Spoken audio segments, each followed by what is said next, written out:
不开玩笑，美团闪购马上就到，感谢30分钟好货到手的美团闪购冠名播出。番茄是个宝，茄皇错不了，感谢约一颗阳光番茄在里面的茄皇联合赞助播出。让生活更开心，感谢国民白酒老村长特约赞助播出。96倍乳黄金续航母源自护理，感谢守护宝宝闪耀成长的 A2 紫药 HMO 婴幼儿奶粉赞助播出。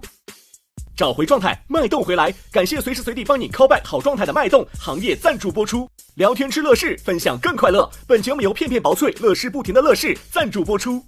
真好笑，真有机，本节目由3方认证真有机的海天有机赞助播出。第一赛段叫做轻轻交手赛，现在进程已经过半了，闲话少说，让我们赶紧进入到今天的比赛。咱就是说，常驻到现在，只剩我这一人就开始捣鼓以前的事儿，是不是？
美团闪购冠名播出的《脱口秀和他的朋友》第2季，第一赛段叫做轻轻交手赛。在今天的比赛开始之前，我邀请了我们的一位老朋友来进行一段脱口秀的表演，为朋友们来热场、加油。真的是老朋友，因为确实老。去年嘛，65岁首次尝试脱口秀，记得吧？然后离开舞台的时候，他说：“如果不出意外，今年还会来。”为了让大家知道他没有出意外，今天他确实来了。让我们掌声有请珊珊。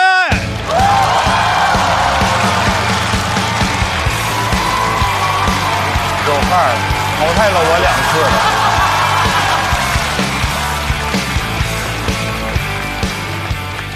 了。大家好。我是珊珊，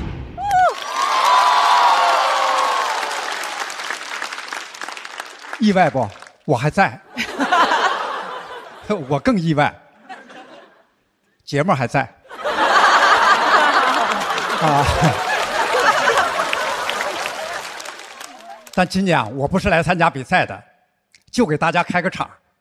机会呢，还是要留给年轻人，啊，毕竟去年年轻人把机会让给了我，人家小鱼随口说了一句“正是闯的年纪”，就让我出圈了。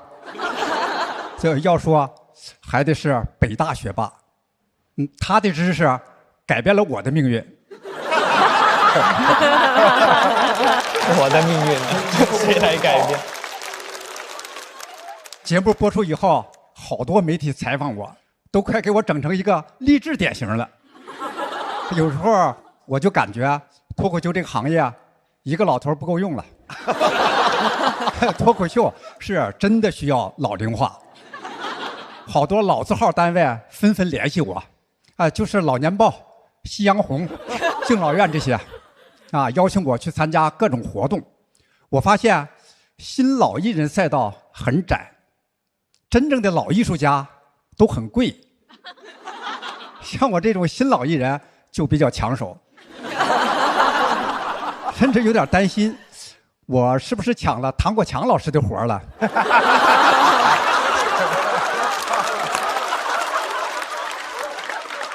晚年生活分享活动我们一共是5个分享嘉宾，他们4个老艺术家是自己开豪车去的，就我是坐地铁去的，不是搞特殊，我就是单纯的喜欢爱新专座。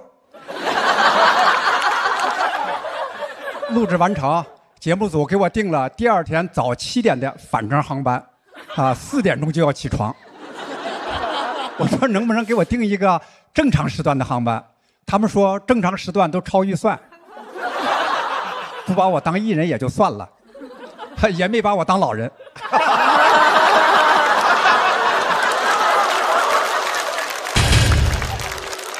这么早让我走，看来他们是真想把我送走啊！春节期间呢，几个有关单位联合举办敬老爱老联欢晚会，就他们让我给老人们送点温暖和快乐，我也需要啊。但我还是做了认真准备，就到那儿一看，满礼堂的老年人又唱又跳，比我快乐多了。我被温暖到了，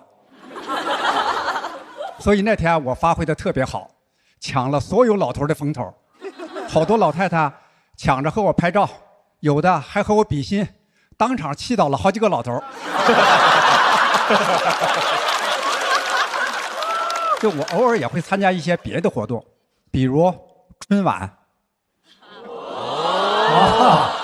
是我们当地电视台的春晚。头一回加入脱口秀节目，电视台特别重视。我5分钟的段子改了7稿。我说这样观众还能笑吗？导演笑了，他说节目这个稿子审核已经通过了。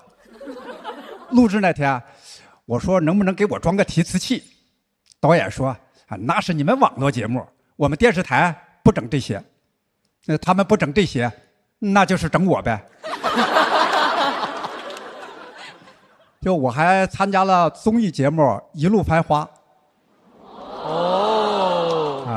见到了我的偶像刘晓庆老师。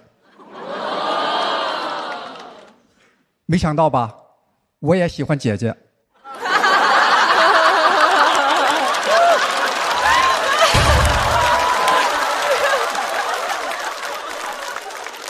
哎呀，这当时给我激动的，还以为是在做梦。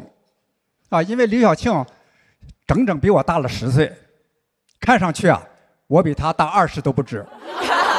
真的，小庆姐不应该来繁华，她应该去浪姐。就为此节目组还专门给我买了100万的人身意外险。就回家跟老伴说起这个事儿我儿子在他屋里不知怎么就听成了刘晓庆给了我100万。这下更不想上班了，就我只好到处跑通告，到处接演出，结果越跑越有劲儿，越演越年轻，养儿真的能防老。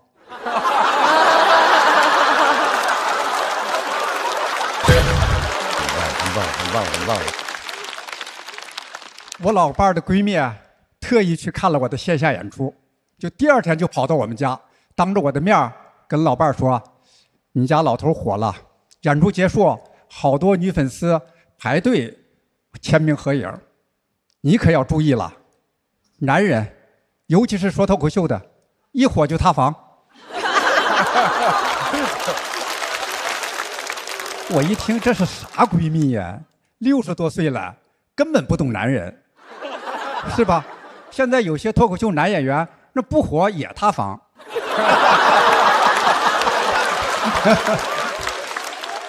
就我就赶紧安慰老伴儿说：“你就放心吧，不可能，说我都老成这样了，那不可能摊上那么大的好事儿。”就以前我的工资交给老伴儿，演出费自己支配。上完节目演出多了，演出费涨了。我发现老伴儿最近经常让我顺道买东西。先是家庭日常用品，后来发展到手机家电。突然感觉就家里需要的东西全都在我演出的道上。半年下来，我房没塌，小金库塌了。我说老伴儿别让我顺道买了，你直接在美团闪购上下单不就行了？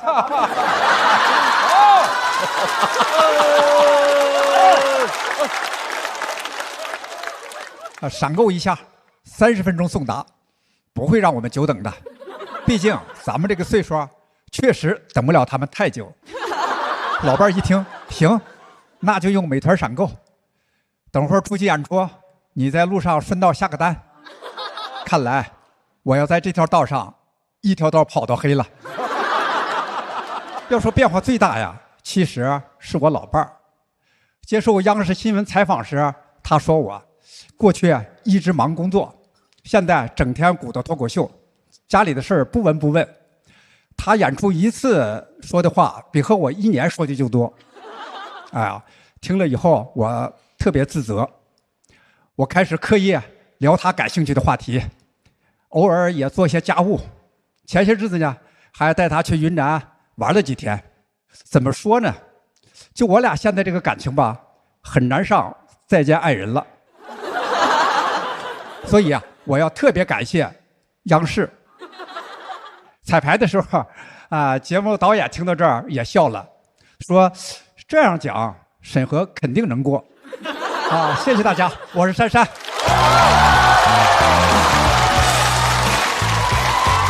再次把热烈的掌声送给珊珊哥。谢谢珊珊老师，珊珊大爷。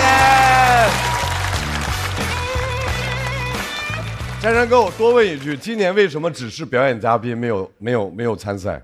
机会要留给年轻人嘛。去年已经让给我了。哦，明年您主持是吧？这意思。拜拜。珊珊，sorry， 刚刚不要生气，刚刚不要生气啊！我正要感谢珊珊哥哦，为什么突然又冲向了我？不是，就是你们两个的，就是说忘年交，谁知道？对，开心的啊！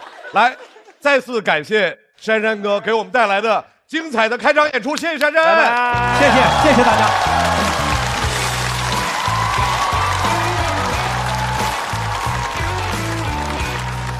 再次向大家介绍一下我们本期节目笑笑团的成员，大家非常熟悉的大张伟老师、各位大家好，罗永浩老师、鲁豫老师，还有本季新加入的李宇春老师。感谢4位的全程陪伴，让大家分析分析怎么能够更好的和生活轻轻交手。同时呢，我们还要隆重介绍一下我们的编剧老师。对于这个节目整个的创作来说，编剧工作非常重要，帮助选手稿件流程的每一个细节。今天我们来了4位编剧老师的代表，程璐老师、海源老师、苗条老师、范范老师，欢迎各位。还需要特别介绍的是全国的各个脱口秀俱乐部的主理人和代表。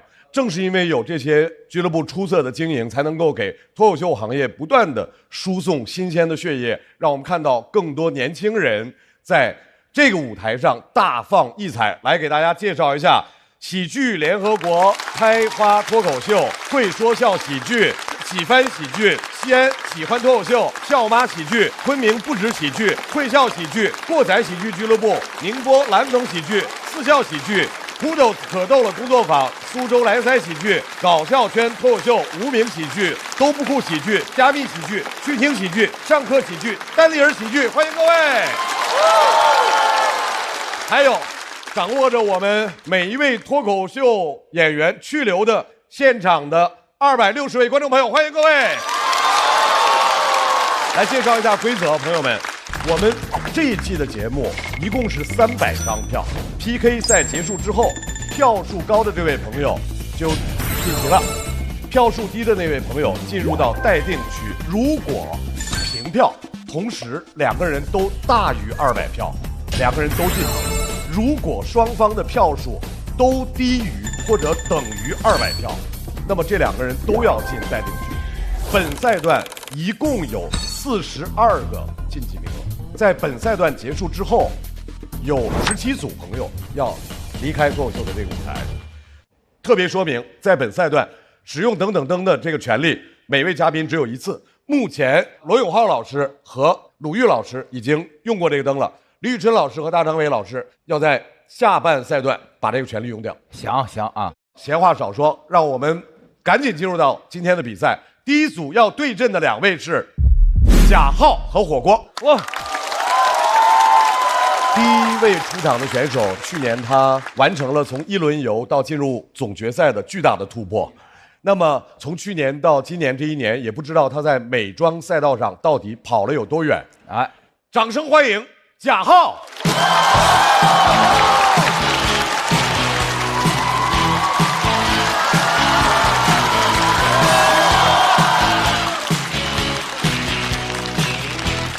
Hello， 大家好，我是贾浩，欢迎大家，欢迎大家，欢迎大家，欢迎大家。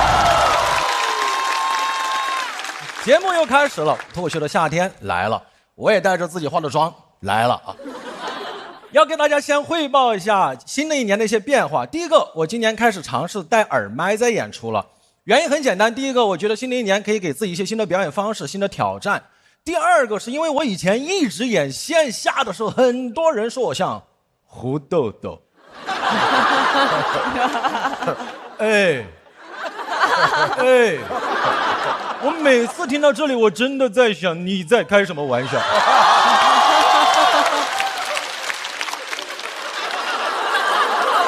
我比他高这么多，就玩嘛啊！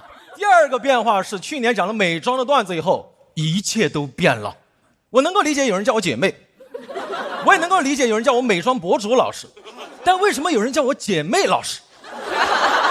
这我都忍了，直到前天晚上有人叫我脱口秀梁龙。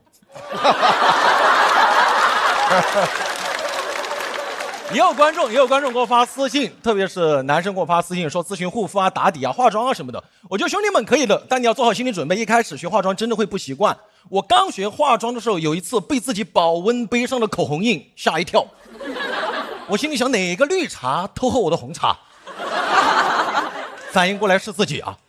现在我居然成了全行业唯独一个每场商演必须要全妆上台的演员了，唯独一个必须全。哎，以后别问我贾浩，谁对你的喜剧风格影响最大呀？毛戈平。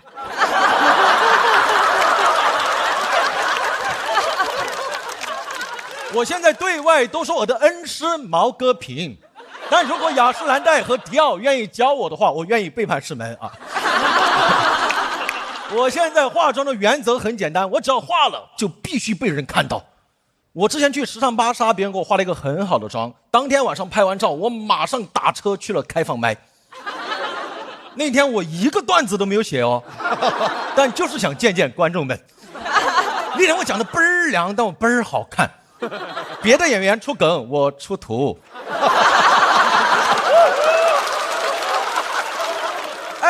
下来还有演员讽刺我说现在不写段子都赶来开放麦了，有点装。我什么有点装？我全装。我现在偶尔也会直播化妆，但时间段很尴尬。白天直播化妆吧，你们都在上班，没有人看；晚上直播化妆吧，化完不知道给谁看。你们有过那种化了一个很好的妆，不知道找谁分享的痛苦吗？有天晚上我真的化了一个很好的妆，真的没有办法，只好去找了我同小区的邻居海源和广志。他们大半夜的打开门，看的是全妆的我，心里也很慌。我第一次有那种想法，我心想，我这真的便宜这两个男的了。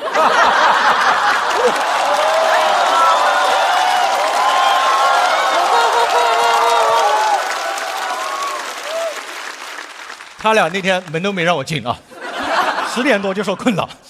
我其实直播化妆也会有羞耻，我怕被熟人看到，我怕被长辈看到。有一次被一个熟人长辈看到，罗永浩老师。我不知道为什么罗老师看我直播化妆看了2次，我感觉罗老师心里在想，贾浩这个直男怎么这么喜欢化妆啊？我心里想，罗老师您这个硬汉怎么这么喜欢看别人化妆啊？哎，那种彼此羞耻的感觉，真的好像你小时候在家里悄悄套丝袜，你爸穿着高跟鞋进来了。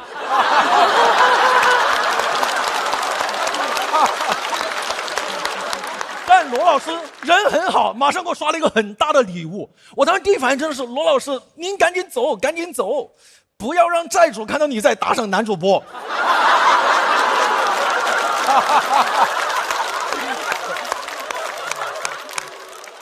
而且你直播化妆，你的步骤在不断的推进，每个人进来看到的点是不一样的，大家能够理解对吧？所以那天有个姑娘一进来就说，贾浩一看就不懂化妆嘛，他都不知道拍散粉。哼，我刚刚才拍完散粉，然后他就一直在那儿散粉呐散粉呐散粉呐，他像个散粉的唯粉。我那天为了他，我拍了3遍散粉，拍到后面我感觉我不是做喜剧，我在做京剧。再有人进直播间我就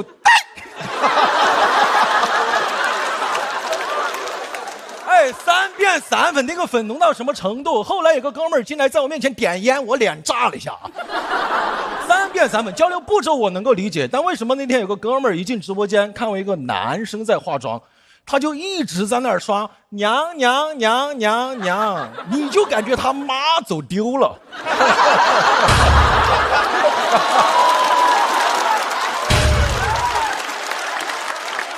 哎，我真的希望这位刷娘娘娘的朋友，事业和股票都跌啊！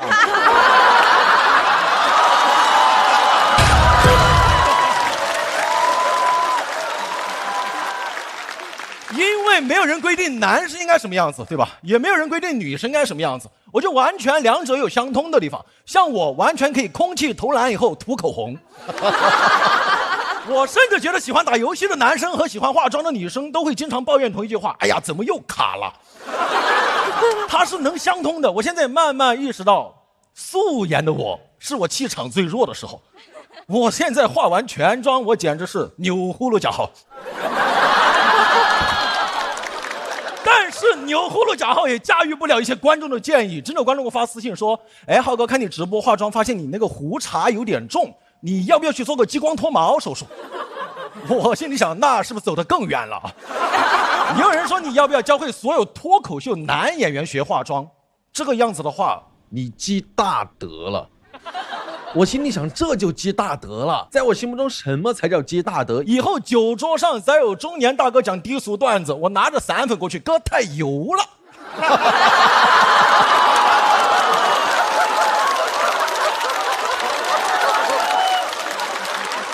当然也被质疑过，刚讲化妆的段子，有人说你这个投机取巧，你就是为了取悦一些观众，讨好一些观众。我承认最开始是有点，但你要现在再这么说我就有点不理解了。大家听听这个数据，我现在9瓶粉底液，17管口红，30多把刷子，我去年化妆超过80次，有没有可能我就是单纯的陷进去了？有没有可能？所以我也在想，贾浩，你化妆究竟为什么呀？反倒是今年过年回家教我妈化妆的时候，我好像找到了答案。我妈让我教她化妆，但她完全不按你说的步骤来，经常打个粉底就要去打麻将，妆都不定一下，给我急的。我从来没想过我急起来我以后说出自己那么反感的话。我在那儿娘娘娘，散粉呢，散粉呢，散粉呢。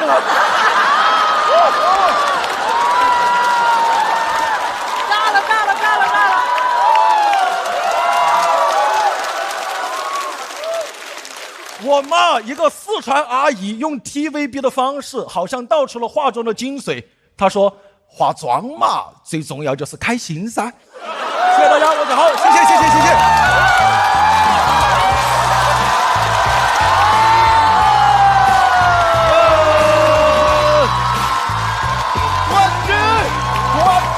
我真服了，我的天哪，怎么开成这样？贾浩。锁票倒计时，热烈的掌声送给贾浩。我第一个要问的是春春，因为全程在拍沙发。我感觉我今天听这个开场的段子，我可以炸一天。哪里炸到了你？就是它的整个节奏，然后它的每一个环环相扣，然后我观察到大老师跟罗老师拍的那个灯是娘娘娘娘娘，娘娘娘，然后紧接着我跟鲁豫姐拍的是爹爹爹爹爹，那个地方太炸了。而且我去年是在屏幕上看嘛，我没有这么直观的感受到，所以我今天一上来我就觉得他今天是不是喝了假酒？但是我觉得不是，我觉得他是逐渐的在自己的风格上不断的升级进化，然后我觉得他越来越舒适，越来越从容的掌握这个舞台了。是的，是的。贾浩是不是有点和之前的表现有个翻天覆地的变化？我觉得反正就是越来越精进啊，因为精致男孩就是每天越来越精进，是不是？这么精致男孩是不是家里非得那蚊子都是双眼皮的吧？哎，就是说本身你能把段子写这么密集。然后这一点是非常非常厉害的，非常厉害。你自个儿写的时候是不是特别爽啊？感觉我又想出这个，想出那个。也没有啊，而且我去年开始就有教练团队，就是海源和广志，还有那个罗明、小罗，他们是我教练啊。我去年没有公布，今年我可以早早的先表扬他们啊。海哥还是很厉害的啊。谢谢浩哥这么肯定哈。啊，我觉得贾浩今天看贾浩这场演出，非常的为他开心，也非常感动。然后有很多人会觉得说啊，贾浩今年又比去年进步了，去年又比前年进步了。但是其实可能很多人都不知道，就是贾浩在背后付出了什么，因为他是非常非常勤奋的一位演员，就是他只要回上海有空，他就去开放麦就改段子，然后有时候假装来我家找我打一会儿游戏，其实又是要聊段子。对，时刻都琢磨着这点事儿啊。我觉得演员想进步的话啊，必须像贾浩这样学习，一定会有收获的。谢谢海源，谢谢。来，鲁豫，贾浩能力特别强，我觉得他已经开挂了。开挂了。其实刚才有一个细节，大家可能没注意到，他的开场是有点急，调起的是高的。如果换一个人的话，现场的那种信心不够强的话，其实后面是会节奏会乱的。但贾浩就是能力强，他完全能够顶上去，最后就完全炸了。他有新人没有的那种对单口喜剧的热情，他还在线下演出，每场都是激情满满，然后还在一直写段子。他的文本磨得越来越扎实，然后他的表演找到了一个他自己最舒适的节奏。用鲁豫老师的话讲，要怎么讲怎么有。浩哥是去开放麦最勤的演员之一。所以我觉得那些觉得自己才华被埋没的人，你先把开放麦的频次跟浩哥拉齐再说吧。我前段时间1个多月一直在巡演自己的主打秀，叫贾浩和郭光文，应该一共演了16个城市，18场，大概有15371个观众。你是四川的独苗。四川之光，贾浩老师一直代表着川籍演员在外面摸爬滚打，才有了我们这些小演员上台的机会。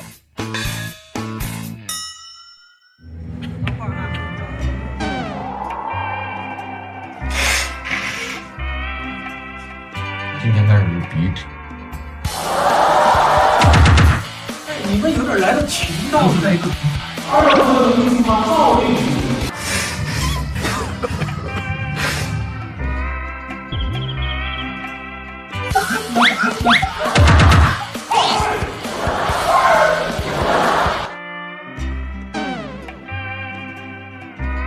住了3天夜，他今天为什么要好那个手？嗓子也质量也好，我现在就跟那个小药罐子一样。再次把掌声送给贾浩，谢谢。贾浩休息一下，太棒啦！谢谢贾浩。要和贾浩 PK 的这位朋友，第一次来参加节目，第一次来就上强度。他之前是一位来自云南的警察。掌声欢迎火锅。大家好，我是火锅，现在是一个全职的脱口秀演员。以前是云南的一个警察，是在中缅边境派出所工作的。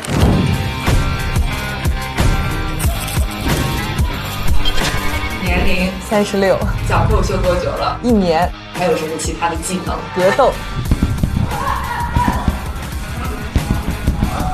射击、长跑。3公里12分13秒。我是希望能够让大家听到我的声音，能够让大家看到和接住我这个人，我觉得那就好了。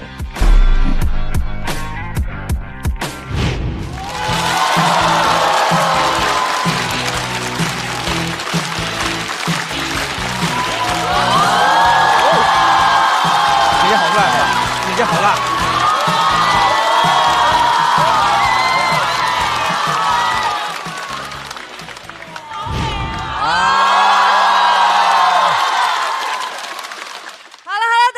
我是火锅，自我介绍一下，我之前是一名云南的警察，之前是一个中缅边境派出所的民警。哇，没错。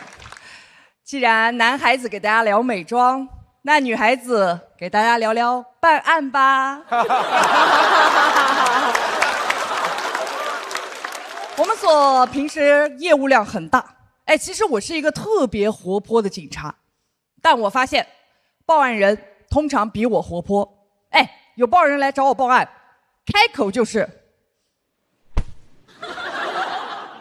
你好。女警察叔叔，啊，好奇怪的称谓啊！今天想给大家聊一聊我的警察故事。我从小就想做警察，因为我喜欢成龙的作品，我就想成为成龙那样的警察，太酷了，从来不走楼梯干。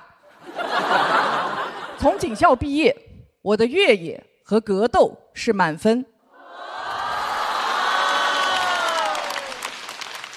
去派出所报到，跑步的时候，有个人说男警和女警一起跑，女警跟不上。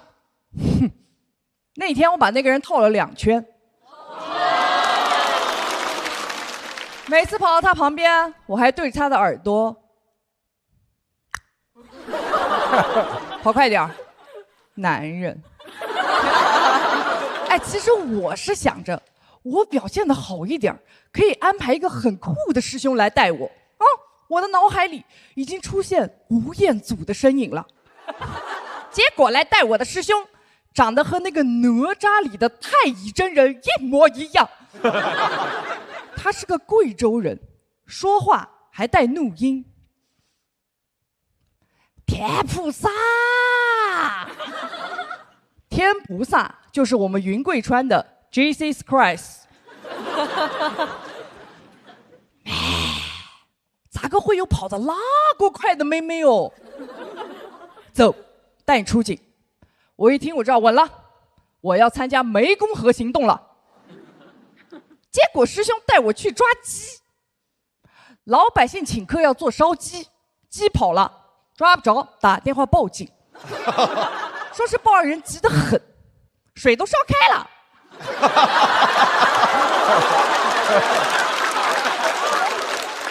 客人也到了，要一个跑得快的警官去。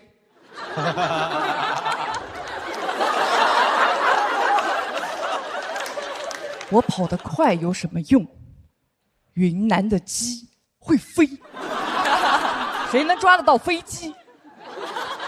那个鸡啊，飞过了边境线，飞进了缅甸。师兄站在边境线上叉个腰，也不知道为什么，中年男人的嗓子里住着一辆摩托车。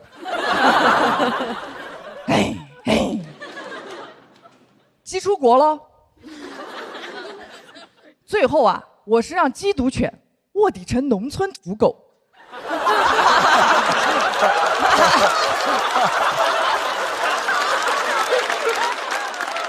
叼回来的。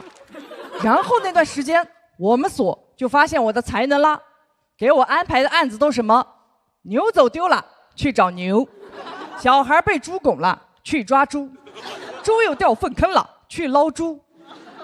太难受了，咋个我这个警察专门办畜生的案子？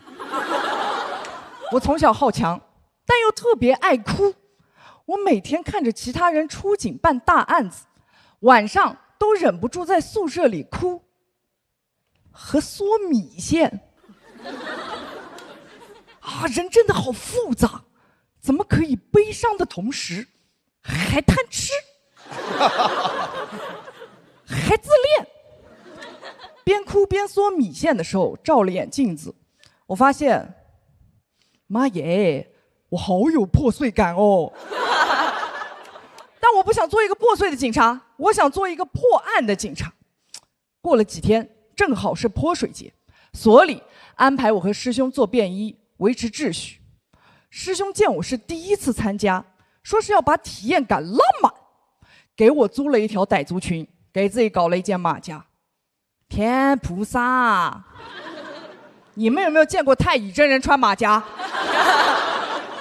那2块布只能搭在上面，风一吹，欢迎光临。关键师兄他也不懂啊，他给我租了一条鱼尾裙，跑都跑不掉。那天我俩被泼惨了，师兄只记得租服装，忘了买水枪，我俩只能吐口水。但是我突然看到有一个男的把水灌到气球里，专门拿来砸女孩子，而且他还不过瘾，他跑到一个女孩子面前，把她衣领拉开，把水气球塞了进去，啪一下按炸了。好好的节日，只有畜生才会干这种事儿。哎，巧了，我这个警察专门办畜生的案子。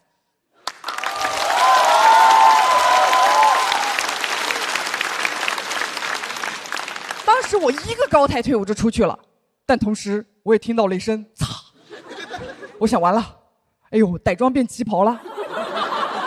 但那一瞬间，我感觉到了一种 power， 我一把把那个男的按翻在地，然后把那些水气球全部塞到他的衣服里面。你们玩过打地鼠吗？哦，那天我心里的感觉就是，呜呼！哇，女人穿警服也太好了吧，可以做好多事。但我当时穿的是歹装，没有人知道我是警察。好几个妹妹在我后面，姐姐好帅，姐姐逮捕我。认真的吗？其实那天晚上我还是哭了，歹装赔了700块。我以为我会一直办一些这样的案子。直到有一天晚上，突然接到热心市民报警，说有个男的喝多了以后，脱的只剩个裤衩，在街边的绿化带里面撒酒疯。等我和师兄到了现场，街边的绿化带不是有那种绿色的灯带吗？哇哦，一个20多岁的年轻男人，在一片绿光里面跳孔雀舞。哇，我惊呆了！怎么云南人喝多就要跳孔雀舞啊？也太符合刻板印象了吧！我当时就把我那个执法记录仪的摄像头对准他，给我拍！我要在明天的交班会上，让我们所有的领导看看，什么才是真正的云南印象。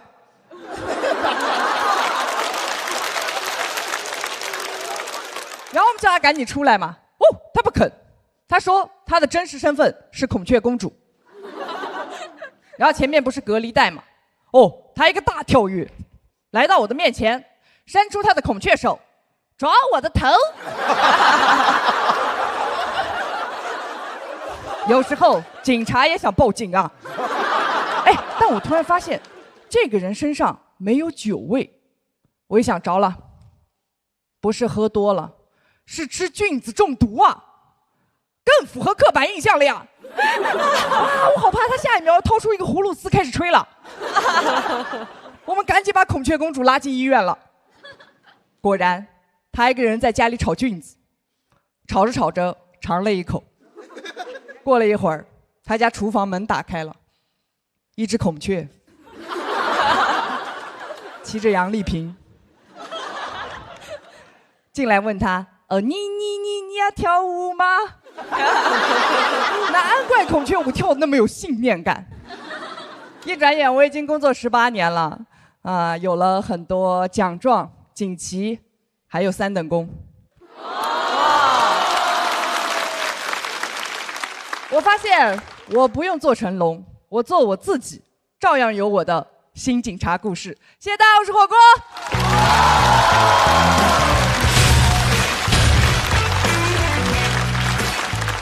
火锅的锁票倒计时。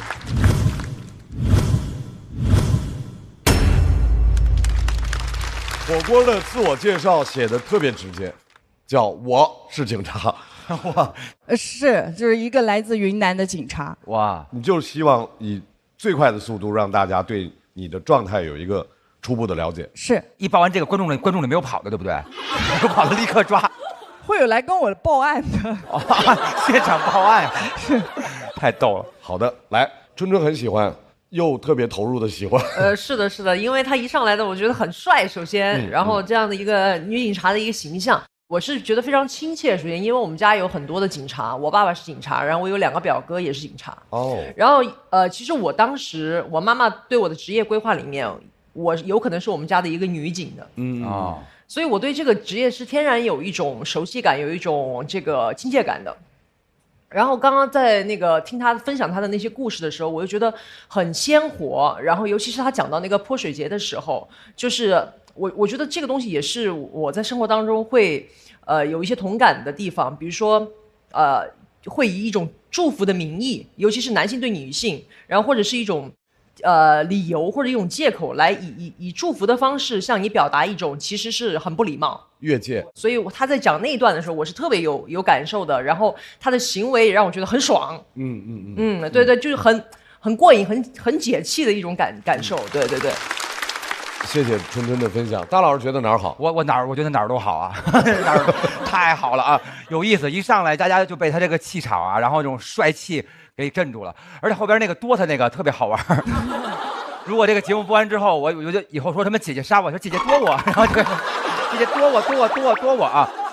作为他的应该电视首秀吧，是绝对立住了一个英姿飒爽的一位年轻女性。然后作为警察的故事，我其实特别赞同你以后可能也许就是浅尝辄止，因为我们明白中缅边境那么一个特别的地方，可能很多东西也许你未必能够在这舞台上讲，但是还有更多其他的，我觉得是可以分享的。来，多言，谢谢大家，谢谢。当贾浩回到台中的时候，我们发现这组确实挺亮眼的。贾浩回到台中，赶紧补妆啊！来，我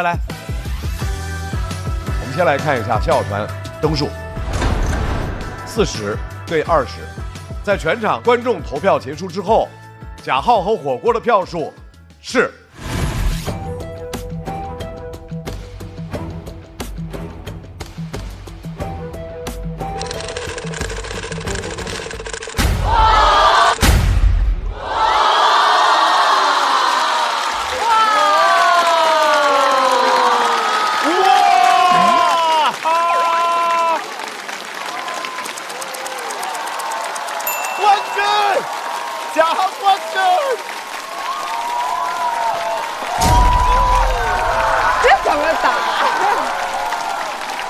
首先，恭喜贾浩拿到了296票，贾浩进入晋级区。同时，我们也要恭喜火锅，在他的首秀上也拿到了234票的好成绩，在待定区稍微等待。感觉就是，如果你必须去参加一个必输的战斗，你要怎么打？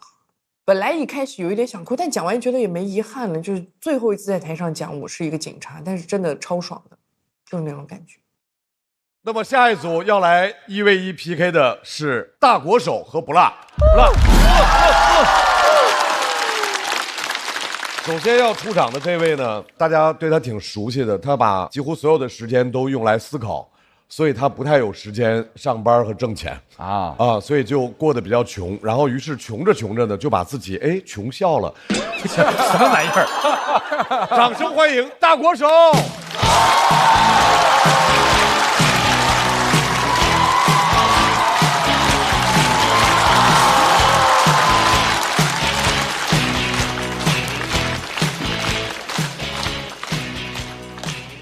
嗨。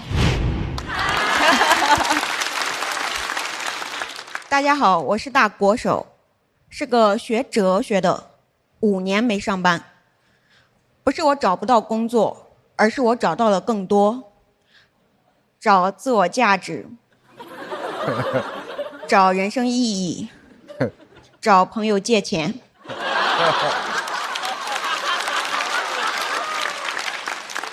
虽然没钱，但我租房一定要租个2室，一个当卧室，一个当工作室。我有个原则，人可以没有工作，但不能没有工作室。没工作你就是个混子，没工作但有个工作室，你就是艺术家。房子很破很便宜，但我很满意，冬冷夏热的。冬天是动产，夏天是不动产。动产不动产我都有了。虽然没钱，但我很有骨气。之前有个机构找我去当成功学讲师。我这么穷，看上我啥了？感觉成功学走投无路了。他给我承诺1个小时1000块，我好心动呀。但我是学道德哲学的。我的专业要求我不能撒谎，要求真，我就没有去。所以什么是真？真就是我真缺钱，读书真是害了我。我发现有些人穷，他不光是能力有问题，他态度也有问题，他就该穷，他穷的充满了确定性，小确穷。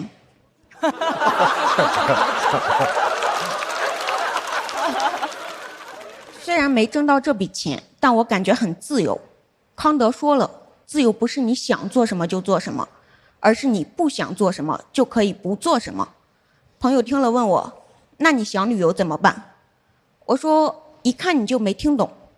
康德说了，自由不是你想做什么就做什么，所以自由不是你想旅游就旅游，而是你不想旅游就可以不旅游。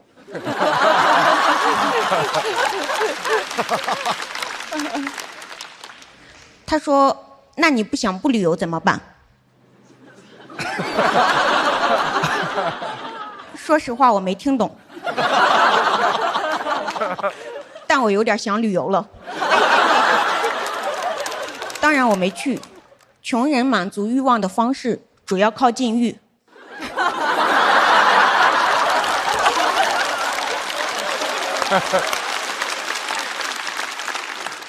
这也不是我瞎说，哲学上有个斯多葛主义，认为幸福不是来源于物质的丰富，而是内心的满足。我心想，我可真是天生的哲学家，就继续研究，往后一翻，这流派没了。我猜可能是饿没的，死的时候胃里空空如也，内心极大满足，满足死了。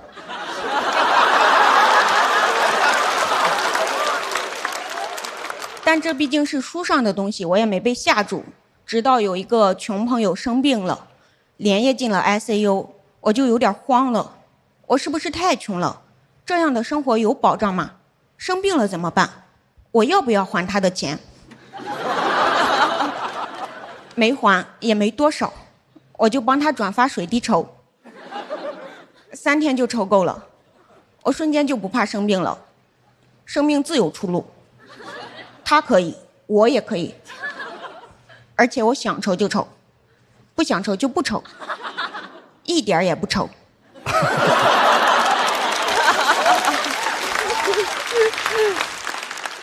内心非常的 chill， 水滴 chill。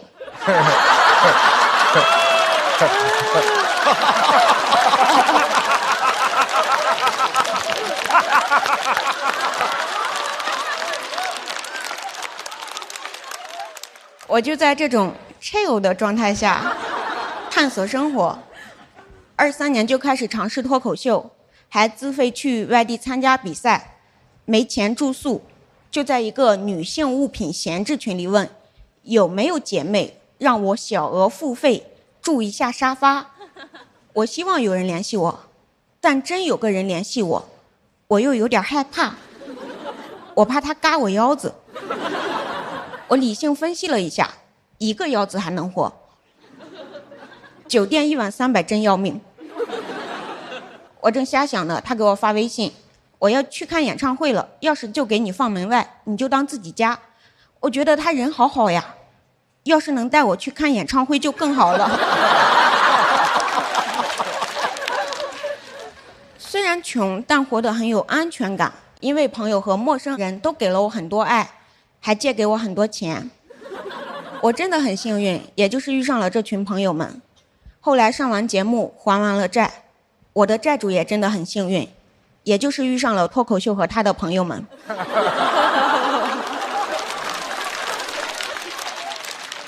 去年讲了我学哲学、骑摩托和乐手谈恋爱，有些网友就骂我富二代装穷，他们骂得好好听呀，听起来像祝福。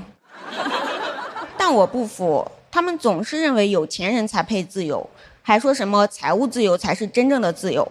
要我说，有条件的自由就不是真正的自由，无条件的自由才是真正的自由。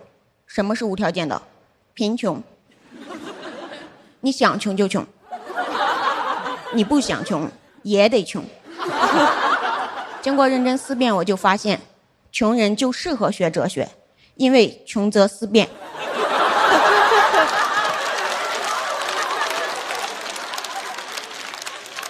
哲学的智慧是无穷的，学哲学的人有穷的。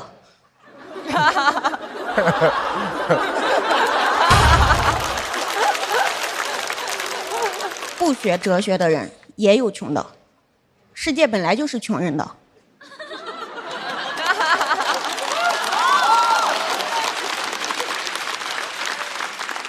有报告说，全国只有0.33%的人是富人，也就是1万个人里面只有33个人是富人，是豪门，而我们穷门。我不陷入豪门，因为豪门会没落，穷门永存。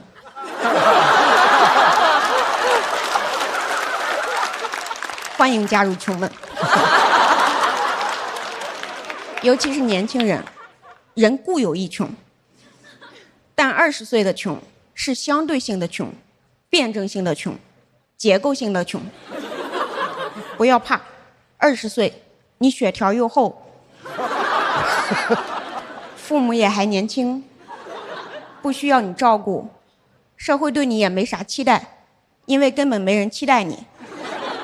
虽然你没有资本，但你有穷的资本，所以不要怕，大胆穷，拿出贫穷的勇气，你就会发现，当你拥抱贫穷时，贫穷也会拥抱你。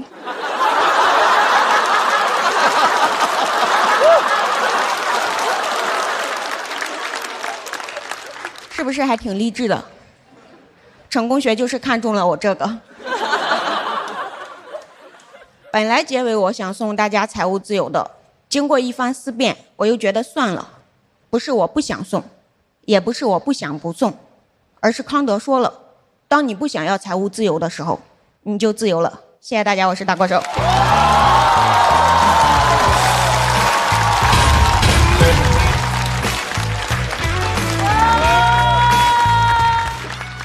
大国手锁票倒计时，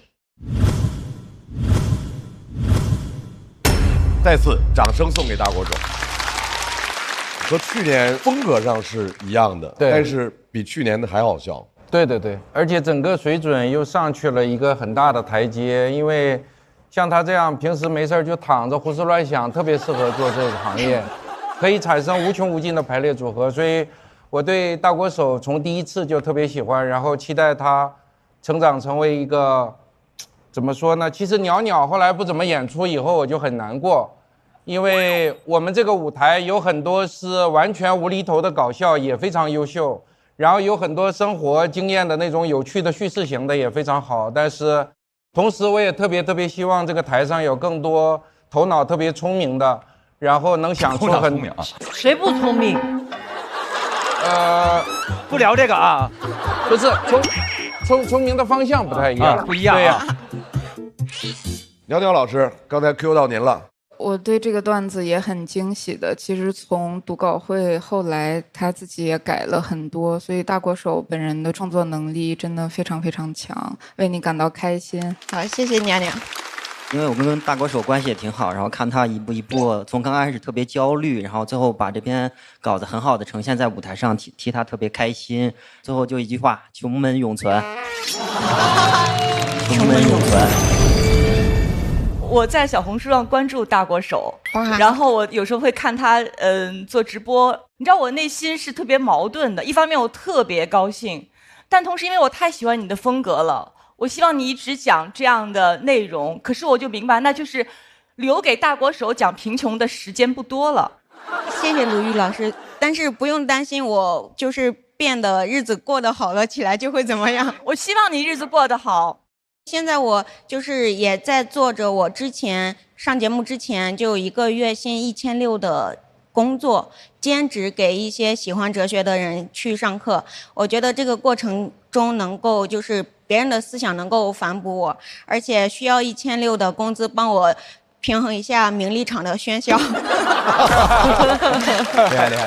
哎，就是每个人看那种哲学书的感觉不一样。我每回看那种书的时候，老想编笑话。就是我之前我能编一个，我能说一个吗？非常不好笑啊，但是我试试啊。你们知道尼采啊？为什么要看这个尼采的书？看了半天，你们觉得尼采这个名像不像一个河南人？说你猜，说聂采，说你说什么呢？聂采，这是名言，谁说的？是聂采。没事啊。你的那些你的那些笑话啊，和大国手的确实不太能比。没有，哥们也非常支持那个斯多哥学派啊，我非常明白。作为老一代，我再啰嗦一句吧，就一句是吧？就一句。广志那个穷鬼生涯过了之后，多读一些书是创作寻求突破的一个很好的方式。好嘞，好嘞，刘，您直播间有卖书是吧？有。好，我去买一些，狠狠的读一读，谢谢刘。来买我的课也行。让我们再次感谢大国手的表演。休息一下，要和大国手对战的这位朋友非常非常有感染力的演员，他想要在今天的舞台和我们分享一段特殊的经历，掌声欢迎不辣。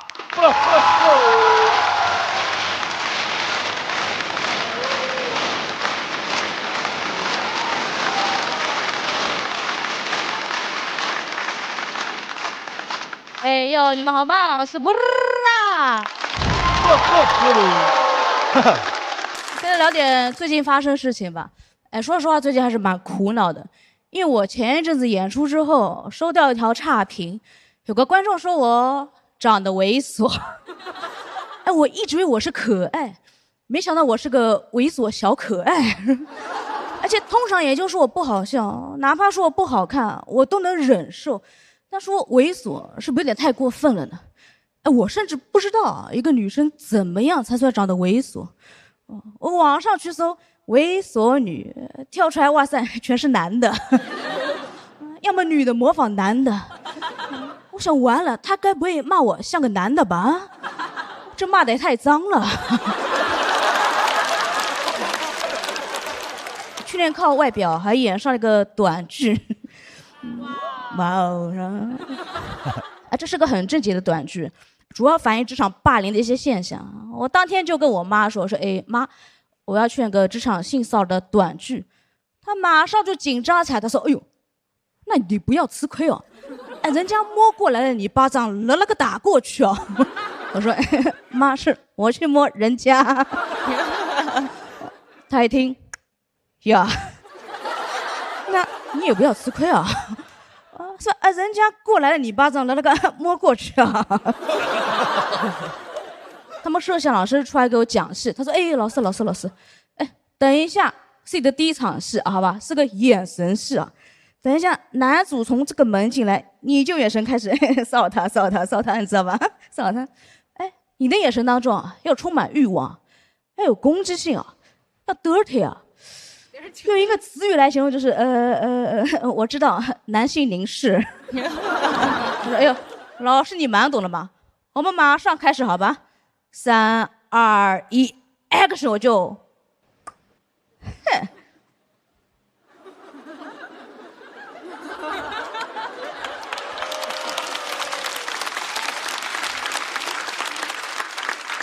然后刚演完，那边一喊咔，我就知道完了，哇塞，一条过。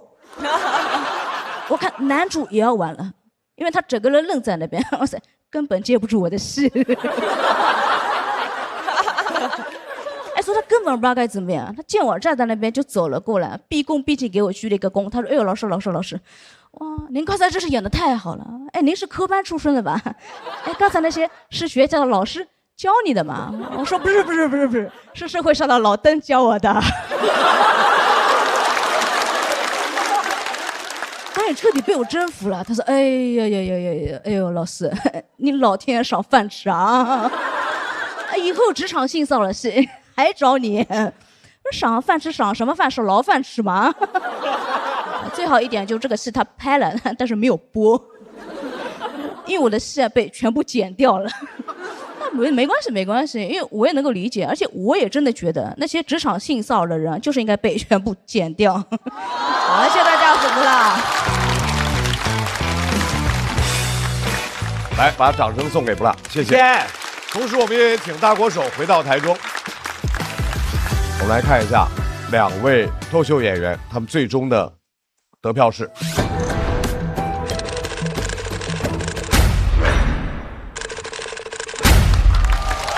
恭喜大国手进入到晋级区，加油！谢谢。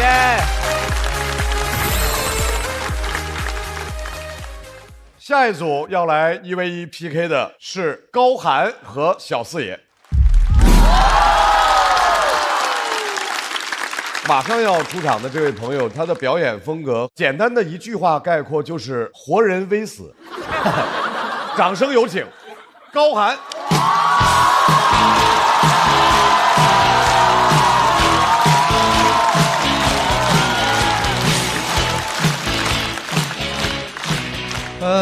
朋友们还有楼上的朋友们，下午好哈。我叫高寒，其实我是一个富二代。我爸是养鸡的，养了1万只鸡，村里人都管他叫养鸡大王，也有人管他叫蛋总。作为养鸡大王的儿子，养鸡王子，我觉得鸡很可怜，鸡没有人权。就为了不浪费饲料，长得慢的鸡我们会把它吃掉。小规模养鸡不用这样，但咱家养鸡场是个大厂，大厂就得搞末位淘汰。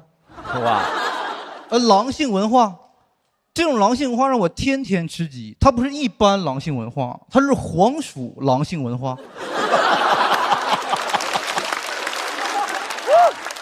天天吃鸡。当时我上小学1年级，我同桌问我，他说：“高寒，今天星期几？”我说：“不知道你星期几，反正我天天星期4。”就是这么疯狂，写日记都是狂人日记，一翻开满本写了2个字儿：吃鸡。当时真的同学们都嫉妒我，都恨我。总有刁民想害养鸡王子。下课莫名其妙有一个同学就过来指着我说：“你家鸡饲料里放激素了。”给我说愣住了，没放，但是我慌了。我说：“对呀、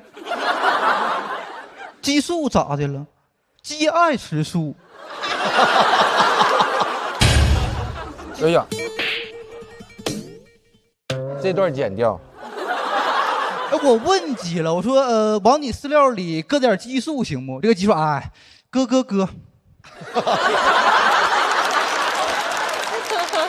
哎，我知道你们想扣我钱，但是我爸说这个谐音梗可以讲，蛋总允许了。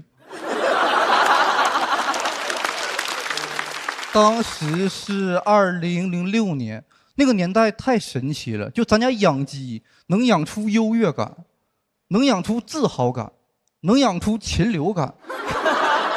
鸡全死了，死鸡是1分钱不值的，因为村里人不敢吃，老乡不敢吃老乡鸡。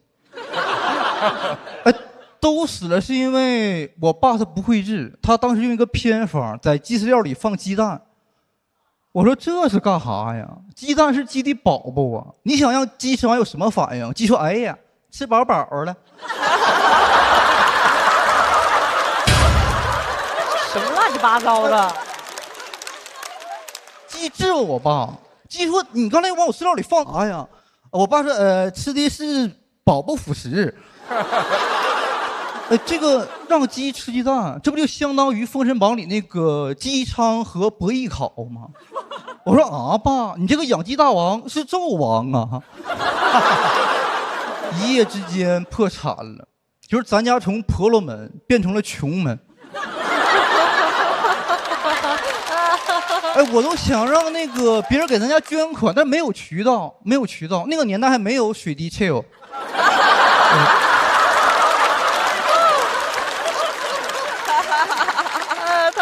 我爸真的完全不会治，一点医疗知识没有，他就是用4天休给鸡打针，用4天休给鸡吃药，他是那种4+4，所以他不会治。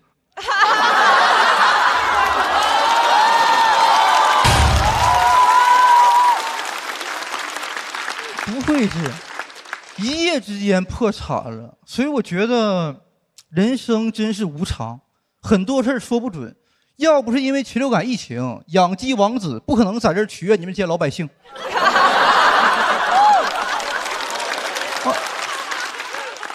就说实话，这个比赛我也不是太在乎，因为我觉得脱口秀大王和养鸡大王一样，都是虚妄。当大王又能怎么样呢？都跑对面去了。有的大王都不讲脱口秀了，有的大王都不能讲脱口秀了。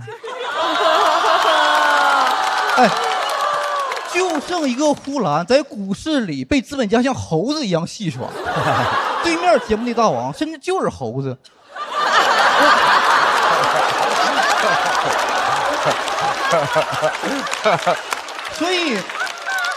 所以我真不理解，就我的朋友们为了这个节目写稿到累吐血了。我说你们到底在追求什么呀？就算节目组跟我说，他说高寒，今年我们就让你当这个大王了，我也只会说一句可以。我爱当我适合当大王，因为我不会因为这个东西迷失。我知道这一切不过是梦幻泡影。我当大王那一刻一定会想起咱家最辉煌的时候，2006年。我爸在高丽坊镇养殖户表彰大会上得到了养鸡行业的最高奖项金鸡奖。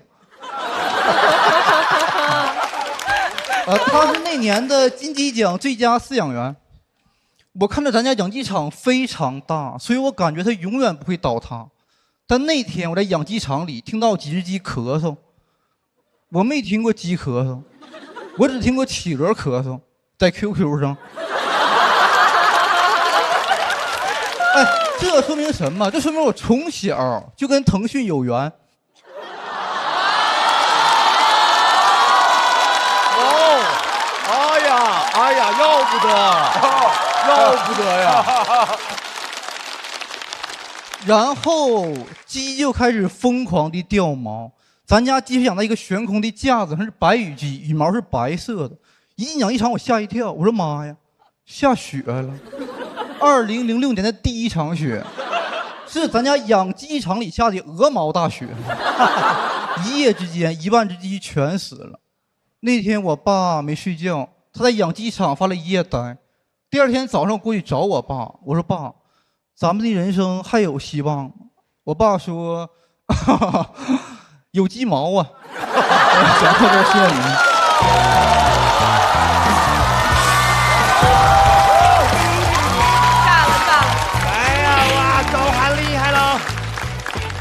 来，高寒，锁票倒计时。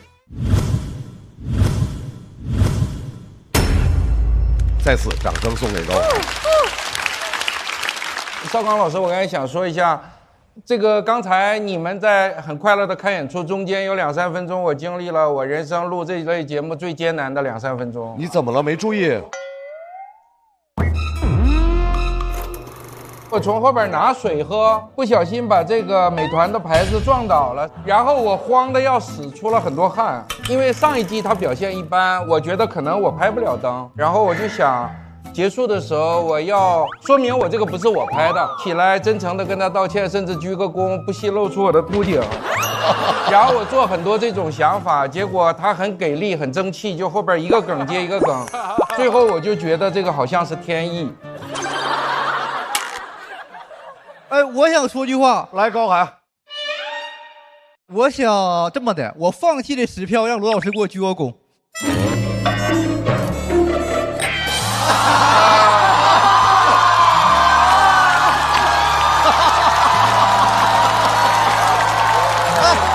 开玩笑的啊，开玩笑的。哎，别，老师，别，老师坐下，不能管你孩子，不能管你孩子，什么玩意儿？坐下。首先，别，老师，别，我开玩笑。我有更好的建议，就是说我保留这10票给你鞠个躬。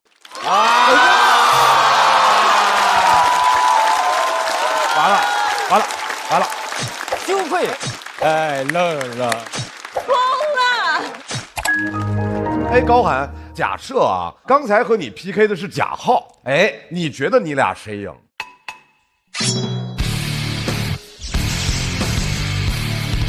他赢，因为浩哥是这样，他的表演节奏很成熟，我的节奏比较生疏，我上去用生疏的节奏接他成熟的节奏，我就接不住，观众就是有点烦我，他感觉你这个人讲的太新了。张老师，哎，浩哥，高寒他私下不是这么说的啊，大家。他昨天在化妆间当着另外几个新演员说，我这季想打贾浩，被我听到了啊。你把你昨天说的话说一下。那其实我昨天说想打的贾浩算咖位比较小的。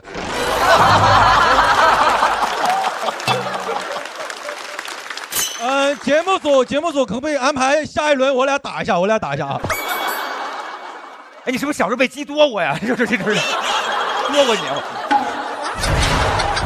高寒，为了安全去旁边休息一下。我赶紧跑，我走了。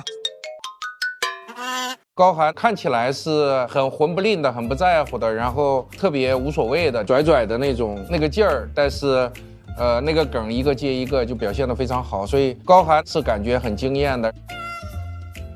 要和高寒1v1 PK 的，听名字呢，怎么了？很显赫啊，但是不知道是不是人如其名的。掌声有请小四爷，小四爷。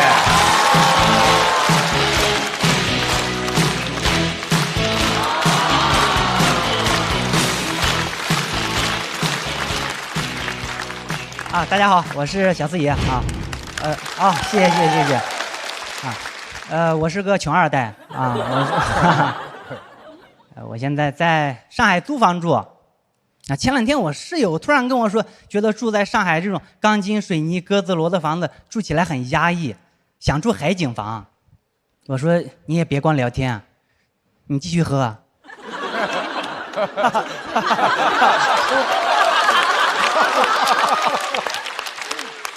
我觉得这种房子挺好的，因为我来自小山村，小时候家里住的房子太破了，站在屋里你能看到盖这个房子所有的原材料，全都露出来了，石头、泥、芦苇干墙上挂的大白也不能叫大白，大概白。这墙不光烂还潮，动不动就发霉，尤其梅雨季节，我家墙每天都有新的 OOTD。每天我都想给他们发 TD。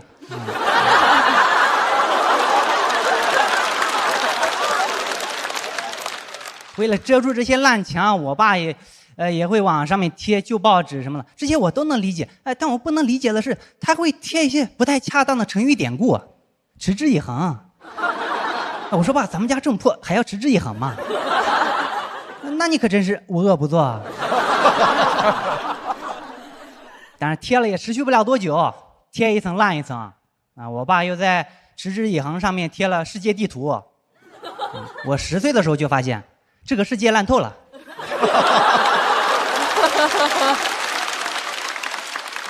墙不光烂，还有很多缝隙，所以我家深受动物们的喜爱。屋里不光有老鼠还有壁虎、蝎子、蜈蚣他是我家的外来务工人员。黄鼠狼也经常来我家，虽然动物多，但是一样都不能少。因为我后来发现，壁虎吃蝎子，老鼠吃壁虎，黄鼠狼吃老鼠。你们敢信吗？我家居然有一条食物链。不过我爸经常打破这条食物链，抓蝎子炸着吃。刚看到的时候我也很震惊，我说爸，你吃蝎子，那壁虎吃啥？我爸说没事壁虎能吃蚊子我都安排好了。所以我们家经常吃蝎子，确实挺好吃的。长大之后才知道蝎子一直都很贵，现在一查要600-700块钱一斤，我都不敢算。我爸一算，一家4口20多年吃掉上海一套房。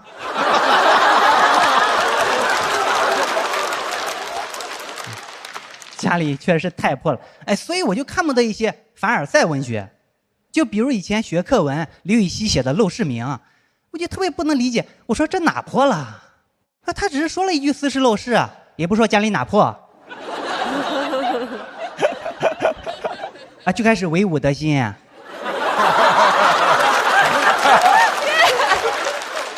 说什么外面的草色入帘青，这也看不出来你家里哪破呀？对吧？你家要真像我家那么破，你能忍住一句话不说啊？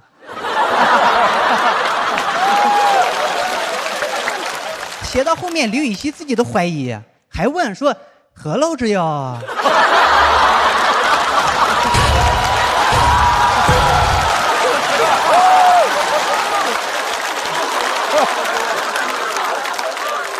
我说对呀，我也想问你啊，何老师呀，要不你来我家看看呐？我家太有了。我觉得刘禹锡要是先来我家再回他家，他写不出陋室铭。要先来我家再回他家一看，他说哟这阿房宫赋。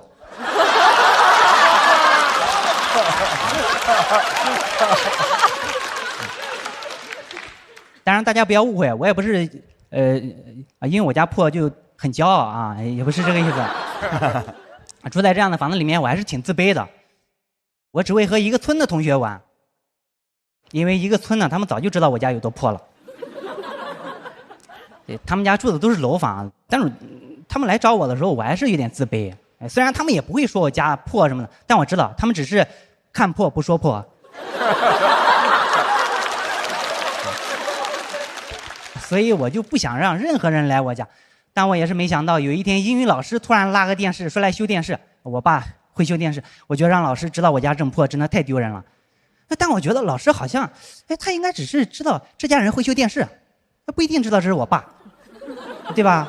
啊，所以我说老师啊，你也来修电视啊？那你先修吧，啊，我先走了。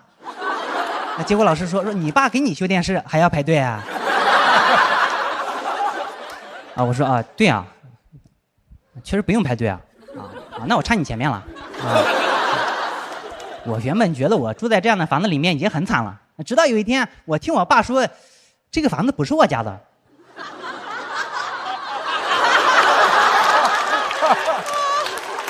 我家没有房子，这房子是我舅的，借给我们住的。我当时就被这个破房子弄破防了。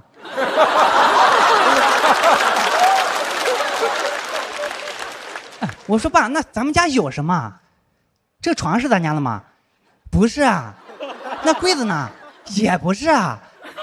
我说你不要再说了，我现在也开始不是了。我说那你们在社会上打拼这么多年，你们打拼出来什么了？该不会只打拼出来一个我吧？所以我就一直想有一个自己的能住的房子，我也一直在催我爸盖房子。最开始没盖房子，确实是因为没有钱，但是有了钱之后，我爸也不盖，他一直在犹豫，到底是在村里盖，还是去集镇上买，或者凑个首付，干脆去市里买。所以你们能想象吗？我们家在那个破房子里面住了那么多年啊，居然是因为选择太多。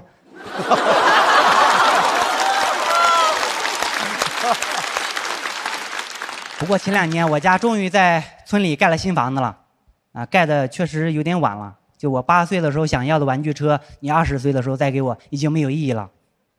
啊，想要的房子就像罐头一样会过期。啊，因为我现在想要上海的别墅啊。盖的确实有点太晚了，所以我对我爸其实是有一些怨言的，就体现在比如说他现在总是催婚，但我不想结，我完全就有理由回应他啊。他说你不结婚，那我在亲戚朋友面前抬不起头来怎么办？那就像我小的时候一样自卑不就行了？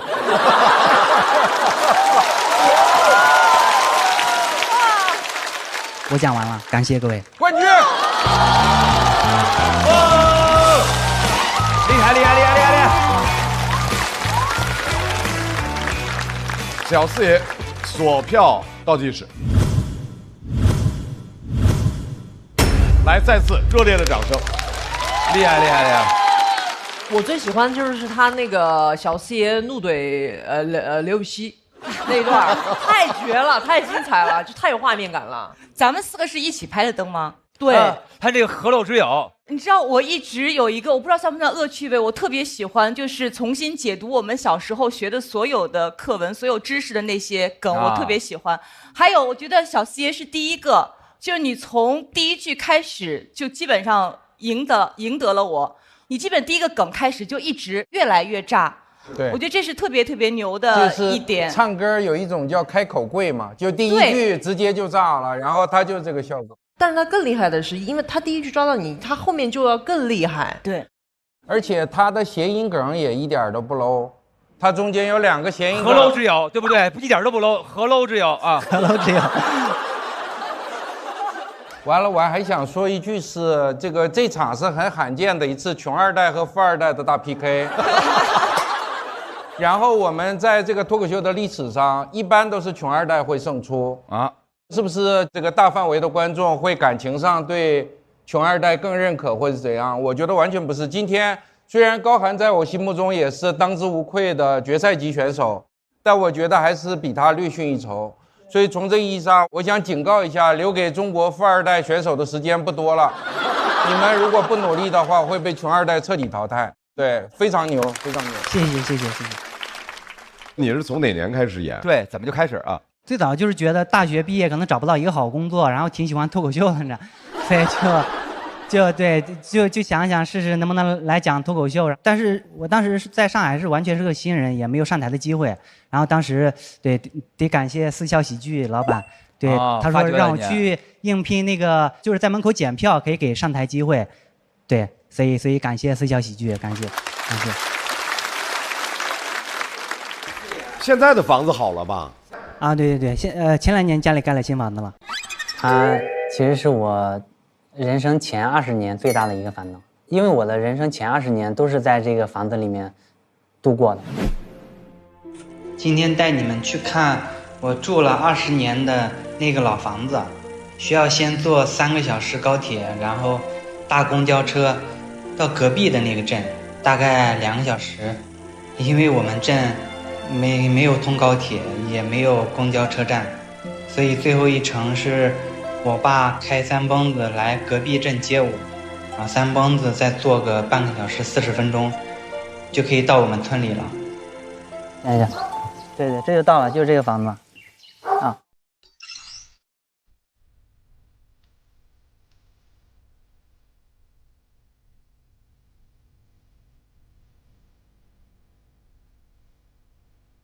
陋室铭，唐，刘禹锡。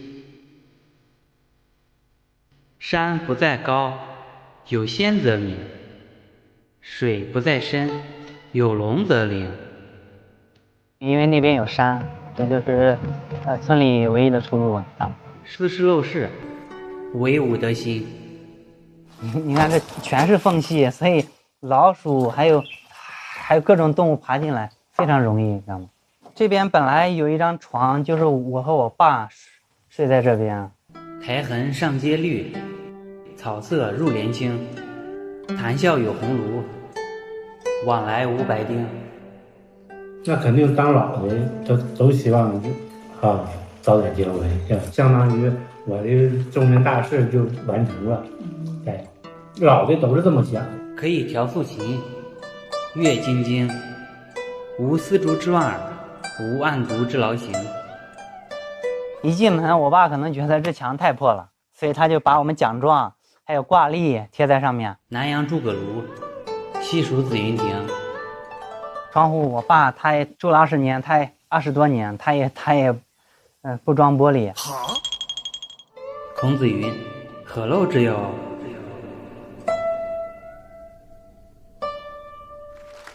你之前上过其他的线上节目吗？3年前我就上过，是脱口秀大会第5季，对啊，是海选还是进了节目？进了节目，然后一轮淘汰吗？对，表现很差，所以记不进，所以很正常。哎，那年我有吗？没有，大张伟老师在。哎，对了，我就知道到我这儿了，整半天了，我说我怎么走啊？这个地儿，这还都有这么多光啊！你有印象吗？哎，我叫那车到了是不是？哎，是不是我这边没有？哎，但是也得这么说啊，就是说那个，对，然后那个什么？什么？咱不能说今天的进步是不是过去那个没有今天这么精彩？其实当时是因为没有讲好，初茅庐是吧？当时是1年嘛，当时第1年。对，还不到1年，还不到1年那时候。所以大老师当时没给你拍灯，对吧？对，是的，啊。你说重点，咱就是说常驻到现在，只剩我这一人就开始捣鼓以前的事儿，是不是？没事，以后拍灯机会还有。对，就是希望老师。谢您吉言啊！哎，我特别想听听咱们这位先生高寒，你觉得怎么样？其实作为一个同行来说，我前2天听小四爷开放麦嘛，我感觉如果他把那个河漏之友这段放在收底的话，我一个同行觉得啊，他的票数可能会更高。但是我怕他把我赢了，我就没跟他说。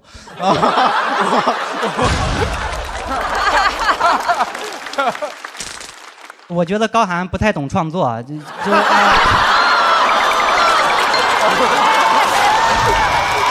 哦，技术加油！说对了，他还不懂礼貌。2位来了，请在位置上站好，我们来要看票数了。他们的票数是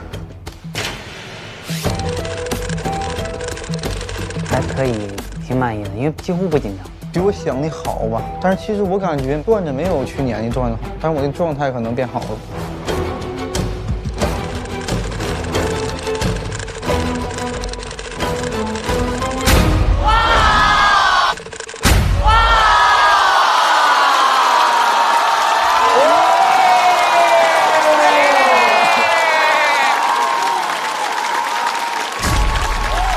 No， 不能这样。等等。哇！当，差4票。大老师，你用了你的等等等。对，必须的。恭喜小四爷、高寒进入到晋级区，掌声送给2位。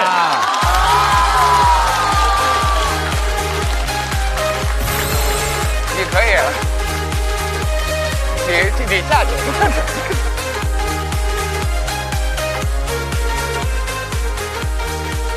高寒太欠了，他就让我想起来我以前招人讨厌是我的一种快感。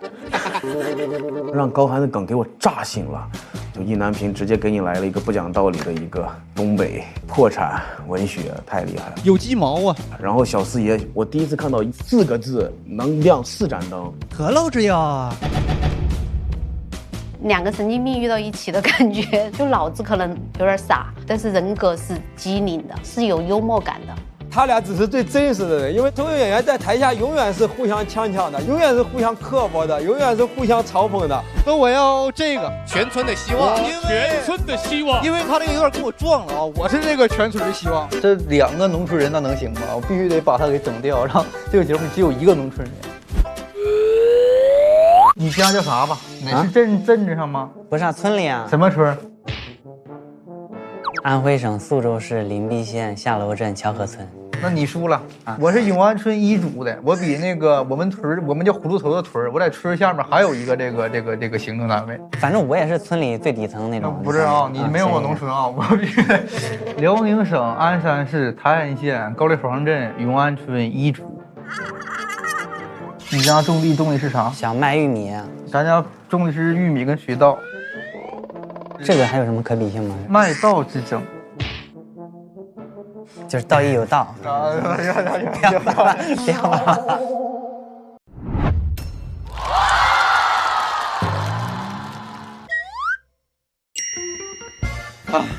咋了，高寒？emo了？你段子里漏事让我想到我家鸡舍。哎，你说我家鸡要没出事儿，现在是孜然的还是蒜香的呢？哎，你别哭啊，咱俩同是天涯沦落人啊！不是，我擦汗呢，太热了。咱家鸡生病的时候也是发热，又有点难受，想喝酒。还好我在来之前就在美团闪购点了冰啤酒和冰西瓜，你感慨感慨，我凉快凉快。喂。哎，美团闪购真快呀！这鸡爪子还没啃完呢，都送到了。说到鸡，别急啦，多用美团闪购，机会有的，机会也会有的。马上要来 PK 的2位是鸡翅和王野。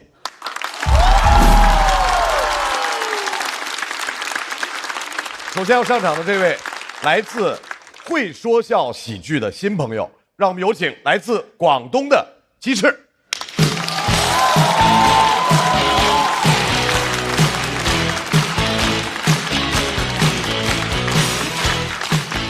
Hello， 大家好，初次见面，我叫鸡翅，谢谢你们，谢谢。谢谢，对，我叫鸡翅啊。首先感谢高寒一家对我的养育之恩，谢谢啊。不用，不客气，不客气。我第一次踏上这个舞台，我想问一下在座的男生朋友们，就兄弟们，大家是怎么发现自己长得不怎么样的？还没发现是吧？给你们推荐一个小技巧，就我怎么发现的？就前段时间啊，我在那个小某书上面发自拍，很多姐妹们点进来看，还艾特她们姐妹们进来看，留下3个字：你老公。你知道吗？被艾到的姐妹也会艾回去，哎呀，你老公，你知道吗？我像个皮球一样被人踢来踢去，你老公，21世纪的包办婚姻，蛮奇怪的，对吧？真的，我是一个普通人啊，我就很羡慕那些很特别的选手，我很羡慕那些学历特别高或者特别低的演员，他们一上来就可以自我介绍，说我来自北大，来自交大，来自大专。观众听完都会哇，我来自那个广东财经大学，你看，沉默是今晚的2本，对吧？没有人尊重这个2本，你看，真的没有人尊重。我当年跟我爸说我考到什么财经大学，我爸问我能不能帮他代开发票，你知道吗？没有人尊重这个学校。我在这个学校里面学了一个很小众的专业，叫房地产开发与管理。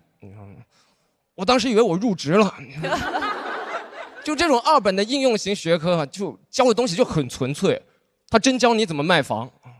你接受完9年义务教育，一进大学开始卖房，反差也太大了。高考前我还在那背什么安得广厦千万间，我一进大学我说每平35000，还什么大庇天下寒士俱欢颜。后来没有办法嘛，因为了解我国房地产市场的朋友也知道，就我们这个专业可以说是塌房了。我毕业第2年就给取消了，我这个专业真的绝了。哎呦，专业也能烂尾。后来没办法嘛，就考研嘛，想提升一下学历，考到那个哲学。我就说为啥穷嘛，穷则思变嘛。哎，我当年考到哲学，我爸都疯了。我爸每天阴阳怪气讽刺我，每天跟我说哲学好啊，跟房地产一样的，搞的都是上层建筑。哲学好，以后找不到工作还可以自洽。我只能劝我爸嘛，我说不是这样的，不要这么物质，对吧？我们从哲学的角度思考问题，就黑格尔的角度是这么想，就没有，它反倒是一种拥有。我说爸，你懂我意思吗？我爸说我没有你这个儿子。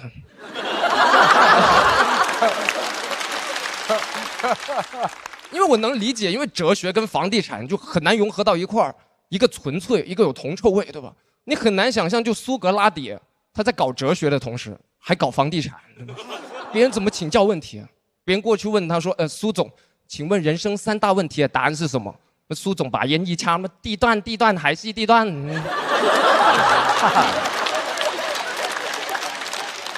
那种感觉，对吧？很难受，很难受，没有办法。老实讲，我当初考研就是为了提升一下学历，但是现在出来找工作，发现不是这样的。就 HR 除了看你的最高学历，他还要看你第一学历。哎，我一开始也不懂。我第一次去面试，那个 HR 问我说：“同学，你的第一学历是什么？”我说：“啊，阳光宝宝幼儿园。”面试完就给优化了，那种感受。而且我觉得这个时代，就所有年轻人都在被比较、被分类，对吧？就电影不分级，牛马给你分成 P5、P6、P7，下等马、中等马、上等马，每匹马还觉得自己是千里马，想等一个伯乐，等半天等来了田忌，田忌也不培养你，纯鞭策。你每天问田忌今天晚上要加班吗？田忌说加。对吧？我这匹马只能当场写离职信了，离职信就6个大字：老板，你马没了。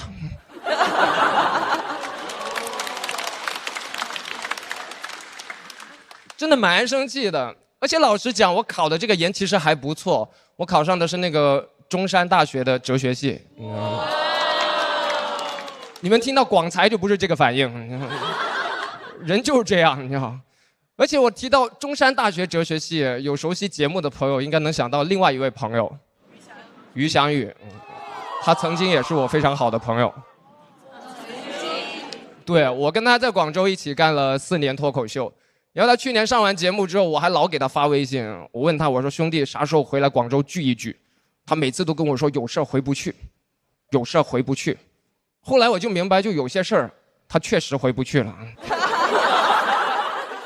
你知道，就兄弟上完节目之后，我线下演出也变得很尴尬，因为老有观众发那种就比较拉踩的那种 report 那种评价。我印象最深的一条评价是这样的，他说，同样都是中大哲学系，研究生鸡翅的段子深度明显比不上本科生于翔宇。看来第一学历真的很重要。我说你要干什么？我的心也会痛好吗？我就明白一个道理，就比较跟拉踩一直都存在，就无论在什么时代。我心想，即使回到唐朝，也会有人在杜甫写的诗底下留言，同样都是大唐诗人，杜甫的深度一看就比不上李白。杜甫能怎么回啊？杜甫只能在底下回啊，真对假对。而且你们有想象过我们杜甫吗？我们杜甫的感受吗？我们杜甫多委屈，像舔狗一样。我们每天写的都是什么思李白、忆李白、春日有怀李白。你转头一看，李白在赠汪伦。哎，真的，你从广州搬家都是我给你搬的，你的猫砂都是我给你铲的，怎么一转头，付航成了你最好的朋友？哎，桃花潭水3000尺，还不及拍沈赠你情。哎，很多朋友看到这会问我是不是破防了，是不是就是破防了，就是破防了。我们搞房地产最了解怎么破防，全烂尾了能不破防吗？茅屋为秋风所破，好吧。真的，我写这篇段子，我来节目我也不为别的，我就是想让兄弟常回微信看看。我在微信很想你。我的专业已经烂尾了，我不希望我的友情也烂尾，我想维权我的友情。在我眼里，就是友情第一，学历第二，这就是我的脱口秀和他的朋友们2，你知道吗？同时，我也希望这个世界上能少一些门户之见，别再分什么第1、第2、第3、1本、2本、3本，本来无一物，何处惹尘埃。今天讲到这，谢谢你们，谢谢。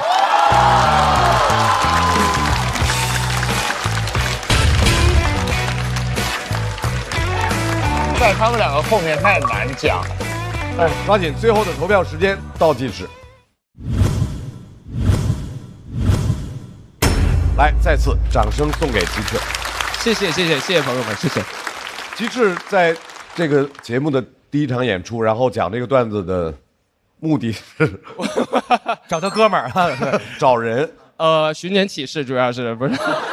开玩笑，没有，因为我觉得这就是我心里特别想聊的一个话题，对，就是关于一些门户之见，以及关于一些友情。对，你在说之前，你会发微信告诉他说你上这个节目，然后可能会说了啊，回来说大可不必是吧？没有，也是回了4个字，我也是挺感动的，回了4个字叫比赛加油。哇，厉害！没有回3个字你是谁啊？太棒了！再次把掌声送给鸡翅，鸡翅休息一下。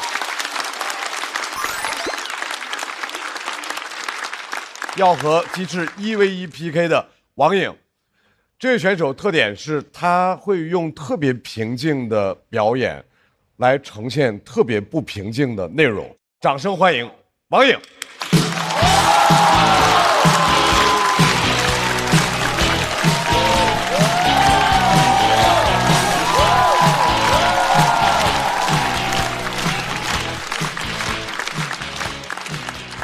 大家好，我叫王颖。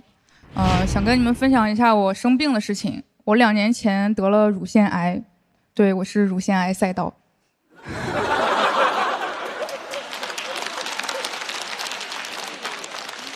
但是我已经治好了，你们不要太紧张啊！我一开始也犹豫要不要讲这个话题，我想我要讲这个，我怎么区分观众给我投票是因为好笑还是因为同情呢？后来又一想，我要的就是同情票。我是怎么发现我得这个病的呢？我外甥在家疯跑，一头撞到我的胸上，我的胸就一直疼。后来就去医院检查了一下，确诊乳腺癌之后，说实话我有点生气，我就问医生，我说是不是因为那个小兔崽子撞的我？我总得怪点啥吧，总不能怪我自己吧？医生说不是啊，反而是因为他撞了你，你才能这么早发现这个病。你是这里所有人里边最幸运的，你知道吗？我说这里最幸运的不是你吗？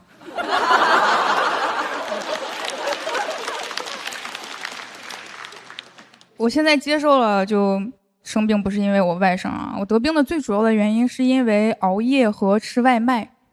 我妈说的，吓唬你们一下。生病之后有一个问题一直在困扰我，为什么是我？Why me？ 我后来想到一件事情啊，我大学刚毕业的时候，当时特别叛逆，剃了个光头，总有人问我你为什么要剃光头，给我问烦了，我就给他们说，因为我得了癌症，在化疗。想到这个，我吓了一跳，我去，老天爷不会以为我当时在许愿吧？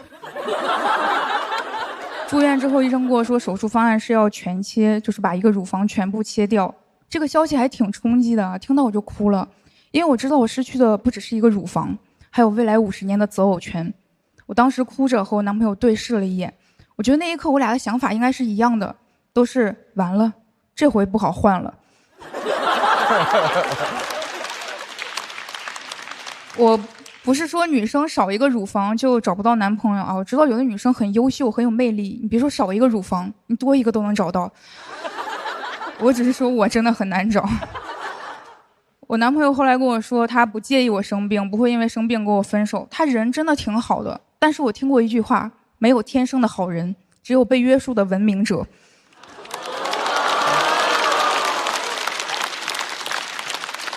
所以我要把他的不介意告诉所有人，大家一起把他约束成一个文明者。我男朋友人还挺好，但他嘴特别欠。生病之前我俩刚好讨论过《老友记》那段女生的身体有哪些敏感点，确定要全切之后，他说：“哎呀，这不得少一个敏感点吗？”我说：“我虽然少了一个敏感点，但也多了一个敏感点。”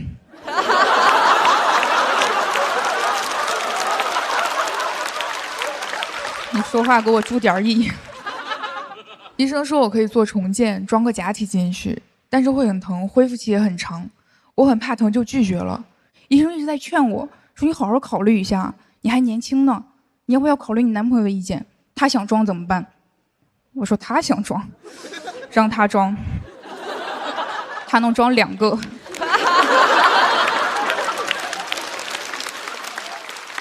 我能理解医生的顾虑啊，很多人会觉得少一个乳房之后人就不完整了。我有朋友甚至专门过来安慰我说：“你不要觉得自己不完整了。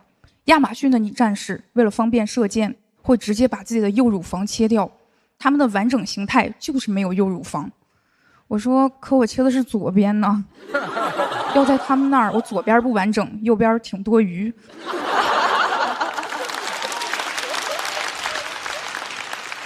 手术前一天晚上我还挺紧张的，我们病房4个病人都睡不着觉，家属，我们世界上最亲的人在打呼噜。我睡不着就看了一下，发现只有我妈没睡，我当时特别感动，觉得还是我妈最爱我。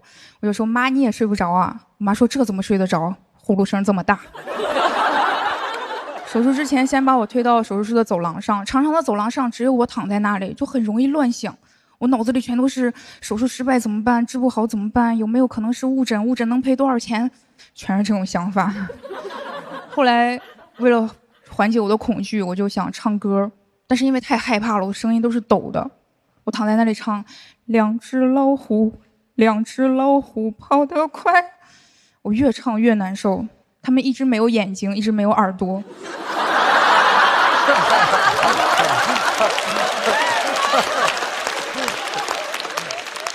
但是他们是2只老虎，有8个乳房。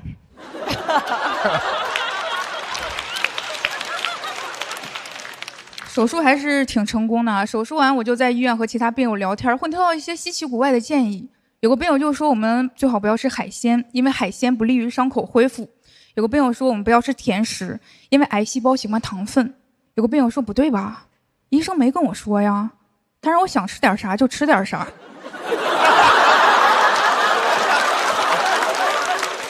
我现在还在进行内分泌治疗，内分泌治疗是打绝经针和吃药。绝经针就是让我不来月经，所以我今年30岁更年期了。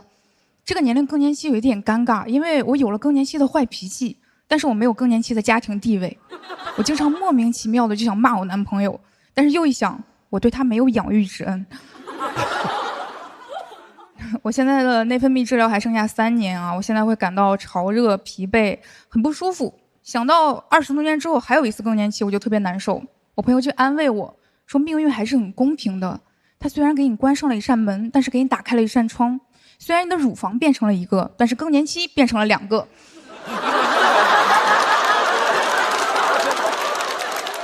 很多人生完这种大病之后会有一些变化，变得看得开一些，不那么在乎别人的看法。我没有这种变化，因为我以前就不在乎。我感觉我这么多年怪异的行为终于等来了一个答案，原来我一直活得像一个癌症患者。现在有人问我，你为什么不找个正经工作？我说因为我得了癌症。你说话怎么那么难听？因为我得了癌症。你为什么会得癌症？因为我喜欢问别人为什么。No。得癌症有一点好处啊，以前我也这么说话，他们觉得我疯了，现在他们觉得我只是病了。手术之前我有好几年都不穿胸罩，路上总会有那种男的直勾勾盯着我的胸看，特别讨厌。现在我还是不穿胸罩，你们看还是挺明显的啊，一边鼓的一边空的，因为我想给那些猥琐男一点小困惑。就讲到这里，谢谢大家。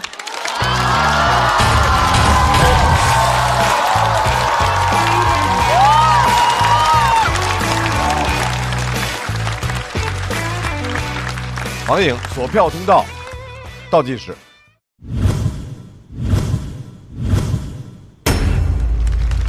我之前看过王颖的那个视频片段，当时我就挺喜欢的。然后今天表现的实际上比我看你线下表演的时候状态还好，更举重若轻，更流畅。虽然是一个悲伤的事情，但让我们笑得没有什么心理负担，这就是作品的优秀和表演的功力造成的，所以非常敬佩。对，谢谢。王颖真的，他在舞台上表演这个段子，表演得很自如。有的时候，再好的内容，如果没有一种自由的表达，对，可能他会给现场的观众以某种压力。对。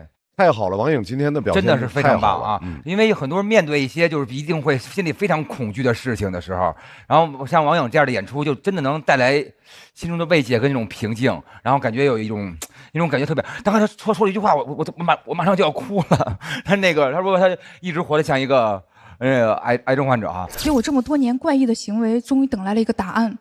原来我一直活得像一个癌症患者。重点就是在于那个点真的很打动我。我觉得很多时候也许没病，然后或者有病没病，这个世上活着都要找到一个真正自个儿该走的路那个样子，特别棒。好。我们作为女性观众里面，她就是直面自己身体和有一些表达，我个人会特别喜欢，然后会带给我很多的力量。谢谢。好，我们再次把掌声送给王颖。来了。我们来看一下鸡翅和王颖的得票情况是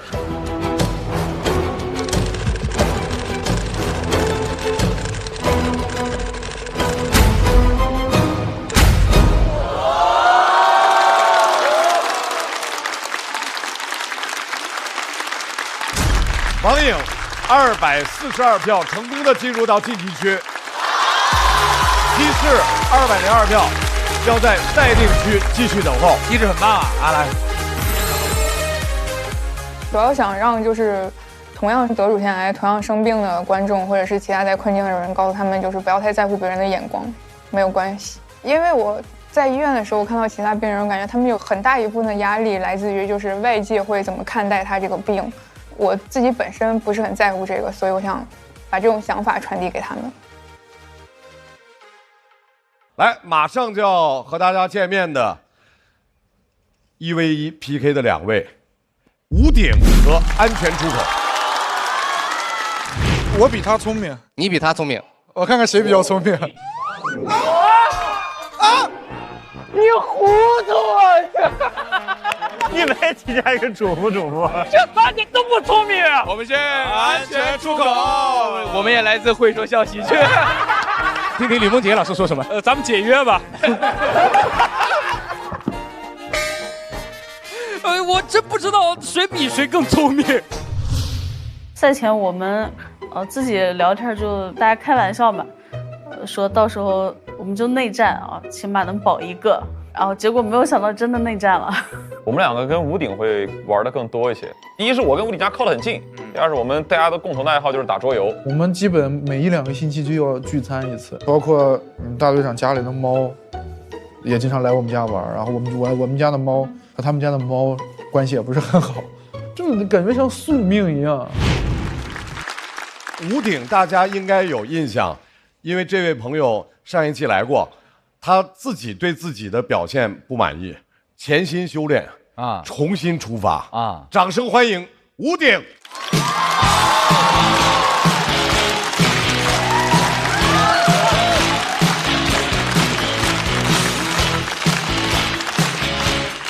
哎，大家好，我是吴鼎，哎，你们好。谢谢。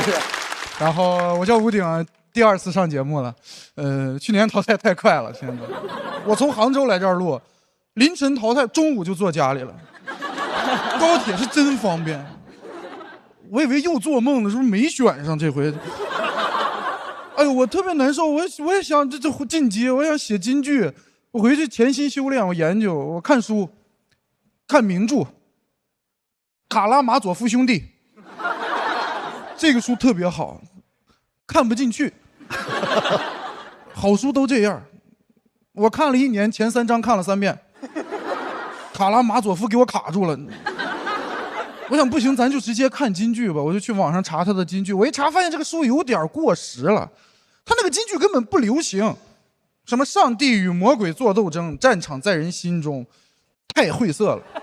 我想要的京剧是那种简单易懂又流行的，什么星光不负赶路人，时光不负有心人，这多高级！我查了一下，这句出自大兵的《我不》。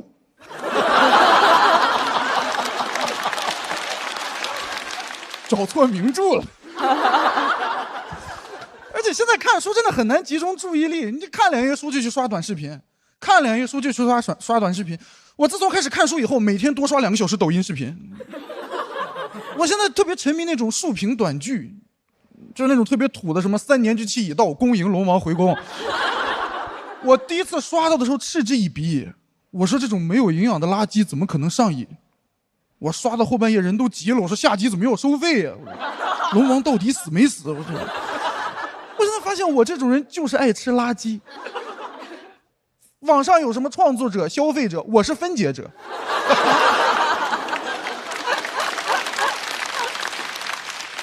我在网上到处找垃圾吃，我在网上属于是赛博苍蝇。哪有垃圾哪有我，每天晚上可开心了啊！又找到一部短剧啊！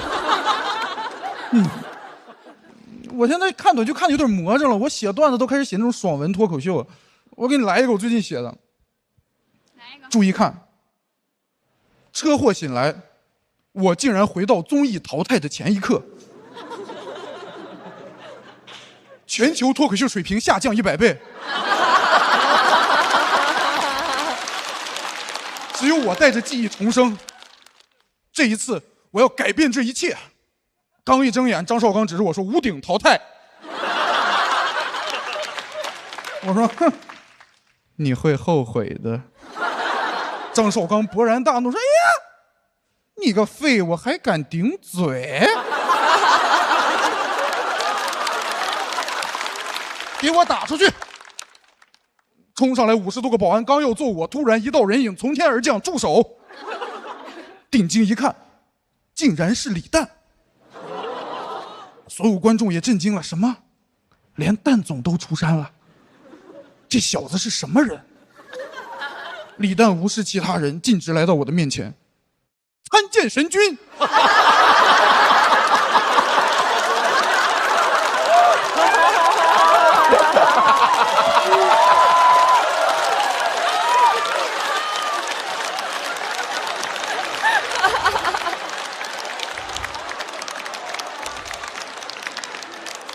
全场观众大惊失色，什么？难道他就是传说中的幽默爆笑神君？说什么幽门螺旋杆菌呢？所有观众彻底疯了，说这也太好笑了。谐音梗这种神迹已经失传100年了。我站在台上邪魅一笑，哼，脱口秀改变天了。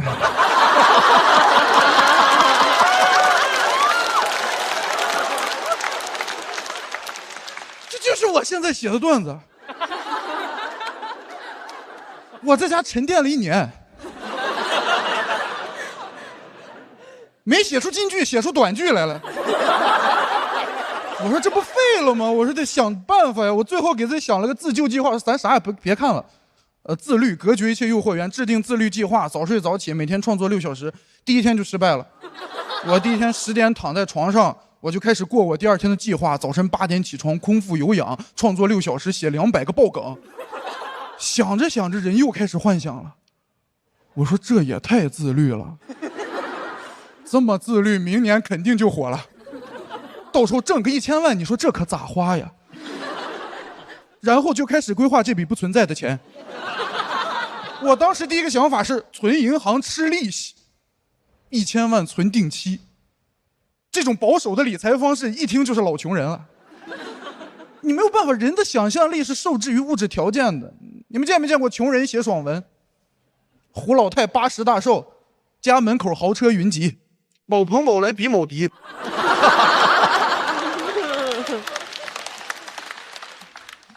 我幻想我买别墅，我当时想的是得买在地铁旁边，通勤方便一点。没有办法，我当时就开始查哪家银行利息高，农村信用社，3年以上利息最高2.15%，就是我这1000万扔进去，我每年啥也不干，到手21.5万。以我的消费水平，我财富自由了，我每年还能攒个10几万，攒下来我再加仓农村信用社。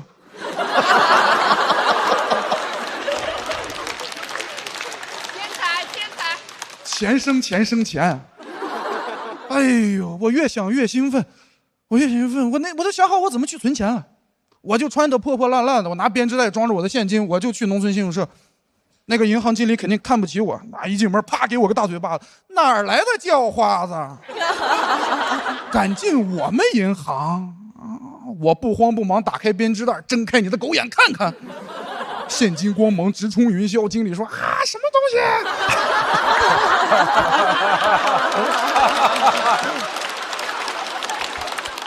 行长也惊动了，直接从3楼跳下来，给了经理一个嘴巴子。混蛋！你知不知道，整个 A 市都拿不出来1000万。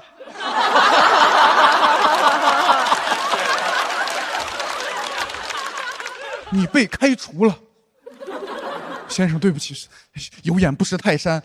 表达歉意，这是我们农村信用社全球 VIP 黑卡，然后我个人再送您一本书，全是金句啊，乖摸摸头。哎呦，你越想越兴奋，越想越沉浸啊！我当时已经忘了我没有这1000万了。哥们儿玩的就是虚拟货币。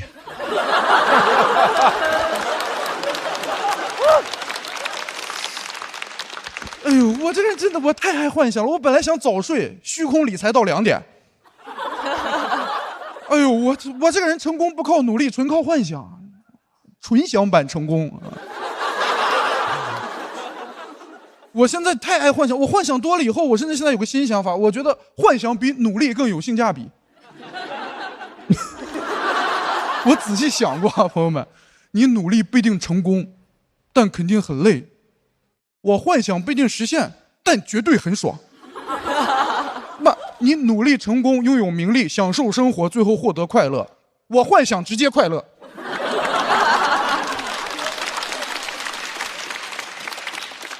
我还不用努力，哥们儿纯快乐。人生的捷径就是活在幻想里。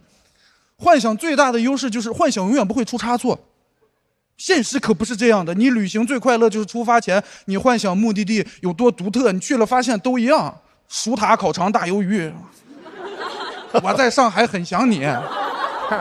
你网购最快乐就是等快递，你幻想那个衣服穿上有多好看，衣服到了以后发现是人家模特好看。谈恋爱也是，你最快乐就是刚认识，幻想对方人有多好，哇，以为找了个王子，面具一撕开是杨子。这就是现实生活，人生的捷径就是活在幻想里。我熬了1年，我悟到了，今天免费分享给你们。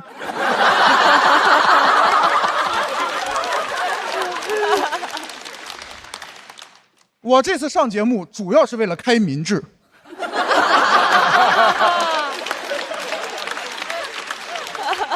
没有时间了，我本来稿都没写，我本来上来就一句话：99%的国人都活错了。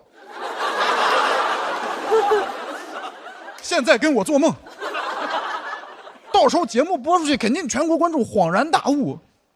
哎呦，说的对呀，感谢尊者为我们开悟。我们永远追随神君。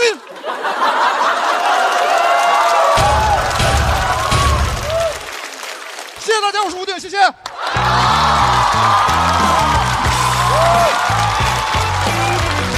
爆笑神君。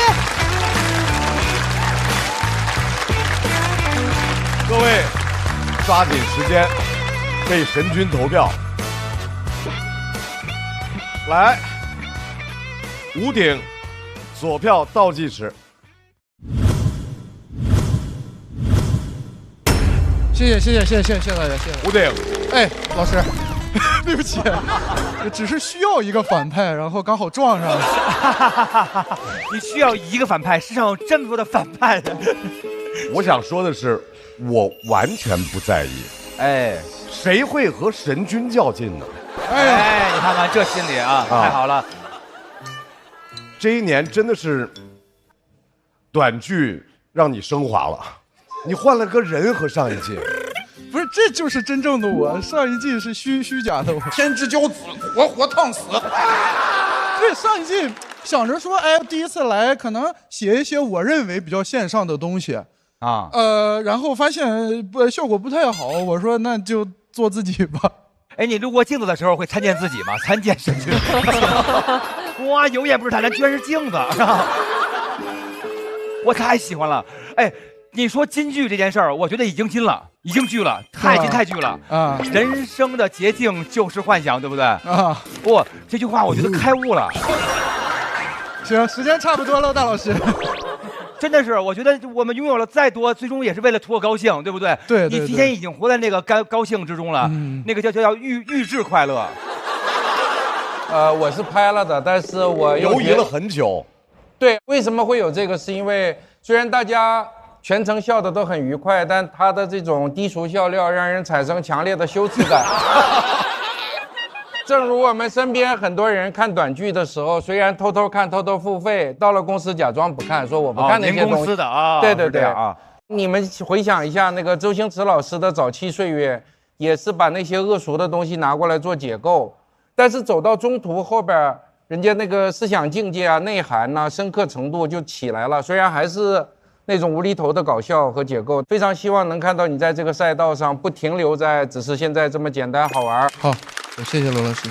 在脱口秀的舞台上，第一次有人这么说微短剧，而且把微短剧这么行云流水的变成自己的脱口秀表达，了不起！吴鼎，谢谢大家。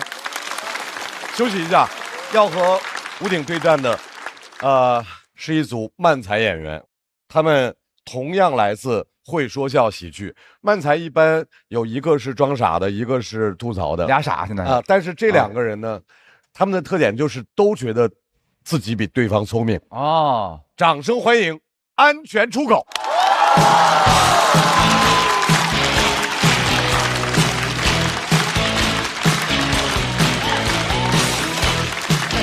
哎，到，哎，上面也有，哎，到了，哎，大家好，我是逼仔，我是大队长，哎，我们就是安全出口，哎，最近刷了很多这个短视频，我也刷了很多。看短剧？哎，不看短剧啊，不看啊。哎，刷了很多那种高级餐厅的探店视频。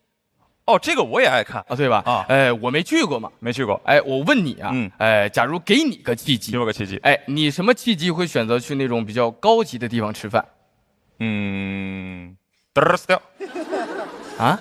德尔斯调嘛？什么玩意儿？德尔斯调的。慢点，慢点，是什么玩意儿？搭档突然死掉。搭档突然死掉，吃席去了你啊？虽然我没去过，但是我觉得那种地方肯定很注重服务。哎，我觉得也是。哦，哎，这样我们来一下。可以啊，你服务一下我。好的，好的。先生你好。哦，哎，你好，恭候您多时了。谢谢。哎，一位的话，请坐。啊，这是我们的菜单，您看一下。先生，不要折我们的 iPad。哦，这是 iPad 啊。不好意思，不好意思，手劲儿真大。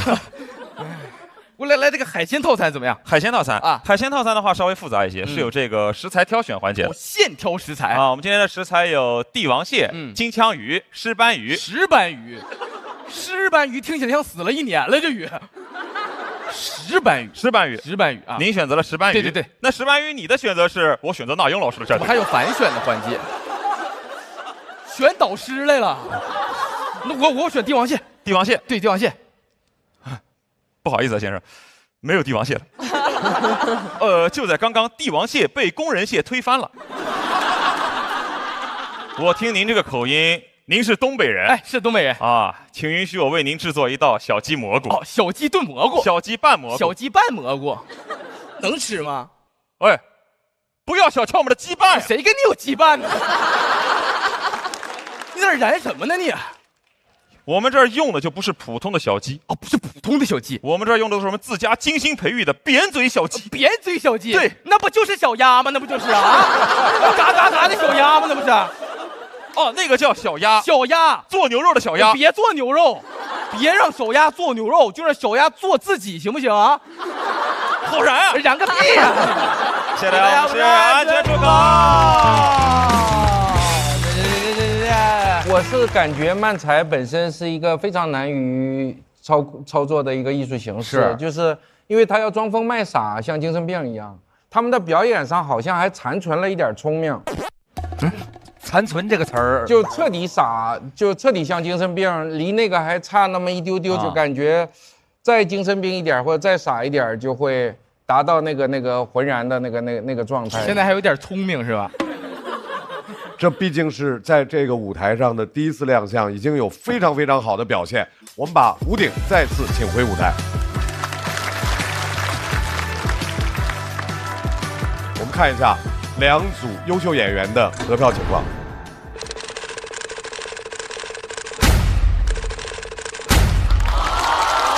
吴鼎240票，恭喜吴鼎进入到了晋级区。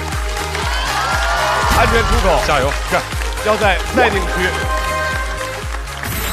幽默神君，今天这个什么短剧幽默神君，这玩意儿是真正的吴鼎。参见神君。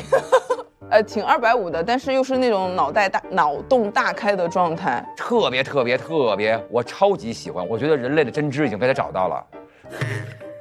吴鼎，我现在崇拜他。他就是金句之王，我觉得他就是现世尼采，我觉得他就是找到了人类的真知，我太喜欢他了。马上要对战的这一组，周新宇和李玟。首先上场的这位，他的表演轻松快乐，掌声欢迎周新宇。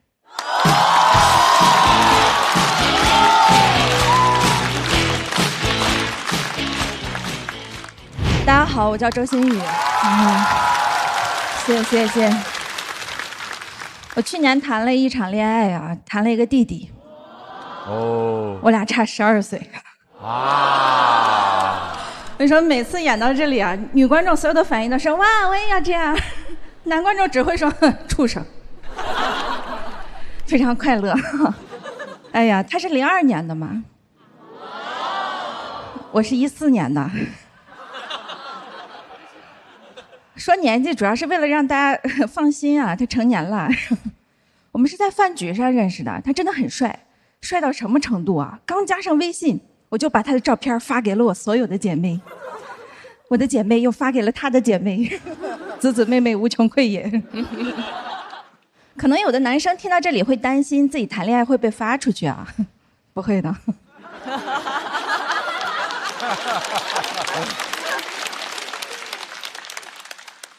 然后聊着聊着，我发现他刚大学毕业，当时很震惊，当时哇，这么快就要开始老牛吃嫩草了。太奇怪了。我以前看到这句话，还会把自己带入草。也不知道从啥时候开始，就把自己带入老牛了呀。可能是从有经济能力的时候开始吧。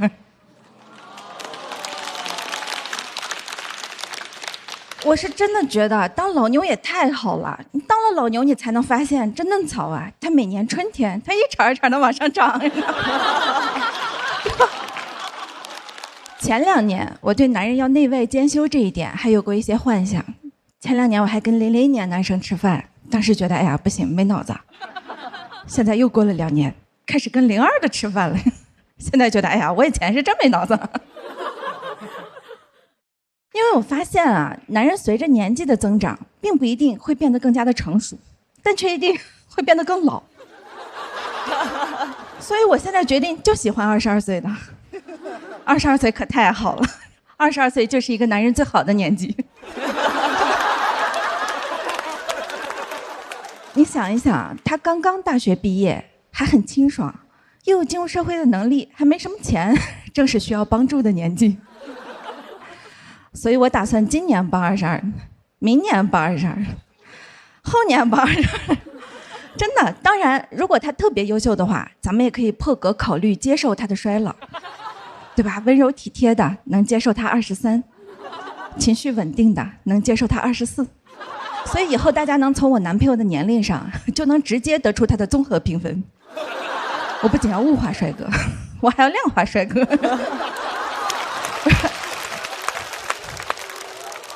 但是啊，跟这个弟弟相处了2个月，然后我发现这个弟弟也并不简单，他开始缺钱了。他缺的不是大钱，他不是缺30-50万的那种，他就是缺30-50块。这你很难给不起，对吧？我要不给他这点钱，他都活不过24。他还是挺简单的，他就是每个星期4都要疯狂一把的那种，你都觉得有点可爱了。每周喂他50，一个月疯狂的消费我200块钱，每个月200，听着特别像我在他那儿办了张卡。你感觉别人谈恋爱是什么良缘孽缘，我只是个尊贵的会员。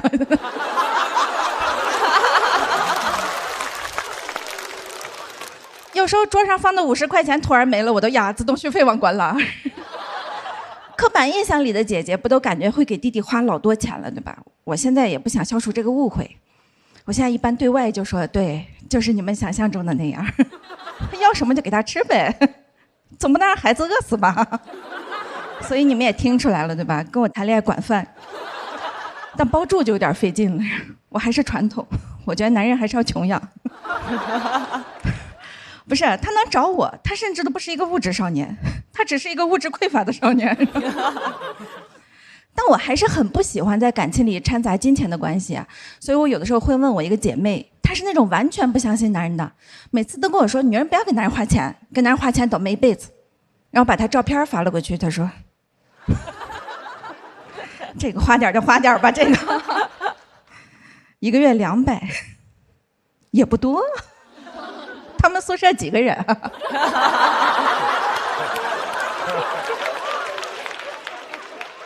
但该说不说啊，我最多也就给他花200，再多就不行了。不是我没钱，是我有责任感，不能哄抬物价。哄抬物价就导致通货膨胀，嫩草一膨胀就惯坏了，薯条都敢点大份的了。很快就分手了，因为随着弟弟的年纪越来越大，胃口也越来越大，每天开始想要点吃的，要点穿的，要点玩的。我俩分手的原因就是我落后的生产力并没有跟得上弟弟日益增长的物质需求。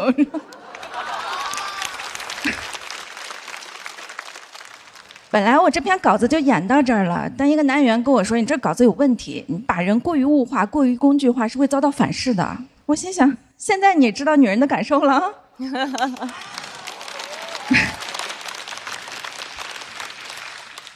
有时候我也感叹啊，你就感觉这个社会上就没有不物质的男生了吗？我不知道，所以我又来上节目了。每年6月又到了大学生毕业的季节，毕竟啊，花有重开日，一个宿舍就6个少年。我决定以后就不叫周星宇了，我以后就叫招娣、来娣、盼娣。讲到这儿，谢谢。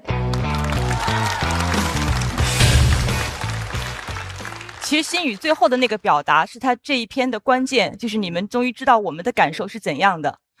但是呢，他把这一个放到太最后，所以前边很多人可能内心还是会有一种说不出的可能被冒犯到的感觉。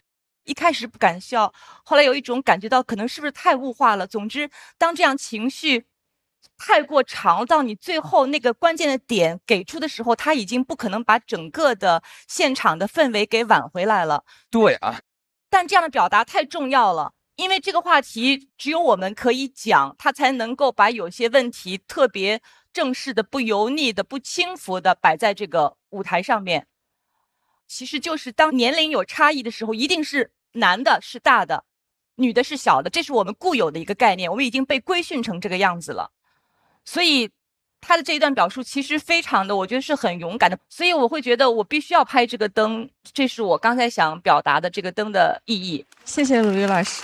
首先，我很佩服你讲这个话题，然后现在有越来越多女性脱口秀演员不怕冒犯去讲这些，我其实是很高兴，所以我觉得你选题没有任何问题，但这个选题风险比较高也是事实。再次掌声送给心宇，谢谢。要和心宇 PK 的是第一次来到这个舞台的新人，掌声欢迎李玟。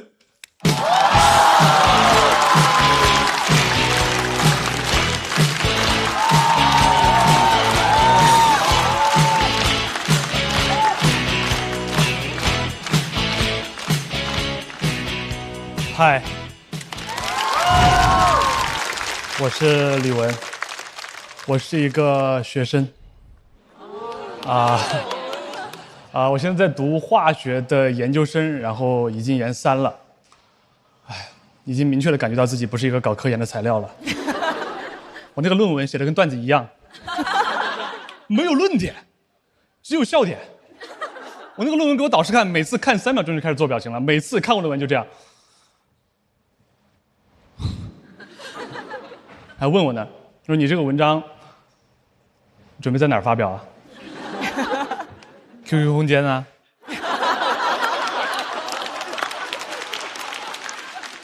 哎，我导师人非常好啊，一个非常慈祥的老教授。唯一的问题呢，就是年纪稍微有点大了，讲话有一种习惯，他特别习惯性的使用设问句。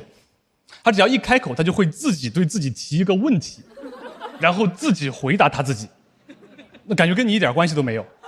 每周都跟我们开会，开会一上来就是同学们呢，你们这个实验做不做呢？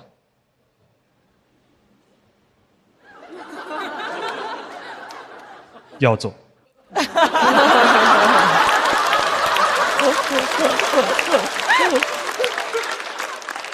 那是不是只做实验呢？哎，不是。你也不知道他为什么要我们现场都没有人理他。那除了做实验，还要干什么呀？这就是你们要思考的问题。永远都是这样，永远都是这样。时间长，你真困惑。我真的很想知道，他平时生活中跟他身边的人也这么讲话吗？尤其是我师娘，比如他们2个谈恋爱，导师走到师娘面前，他说：“嗨，跟你说个事儿。我第一次见你的时候，就觉得你怎么样呢？”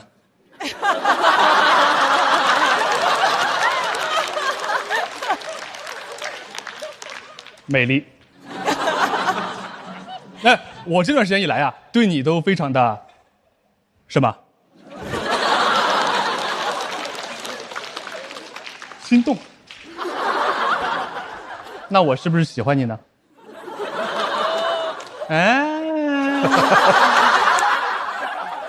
这个有点猥琐了吧？但不是讽刺我导师啊，因为我们关系特别好，特别熟嘛。认识3年了，有不熟的时候。刚来那会儿，2个人一天到晚见面的机会都不多，我特别想在他面前表现自己，想舔他。刚好给了我一个机会，他要开他的车带着我从上海到浙江湖州去出差，要开2个半小时，朋友们。那我和我导师刚好都是那种不太会讲话、不太会聊天的人，所以你可以想象，2个这种人，你坐那个车上坐2个多小时，那肯定是很尴尬的。但是我没有想到，我们俩尴尬到上车说完第一句就找不到第二句了。上车过后，他问我，他说：“李文，你做好了吗？”我说：“我做好了。”他也不开车，我们俩就在那儿僵持了10几20秒。我说：“什么意思啊？”我没做好啊。但他只是单纯有点慢，就导致场面很尴尬。不过好在，因为我想清楚了要舔人家，头天晚上就准备了3个话题。想好了，明天上车过后先聊家乡，再聊年龄，再聊家庭，2个半小时很快就混过去了。上车过后我就开始准备说话。我导师姓朱啊，我叫他朱老师。我说：“朱老师，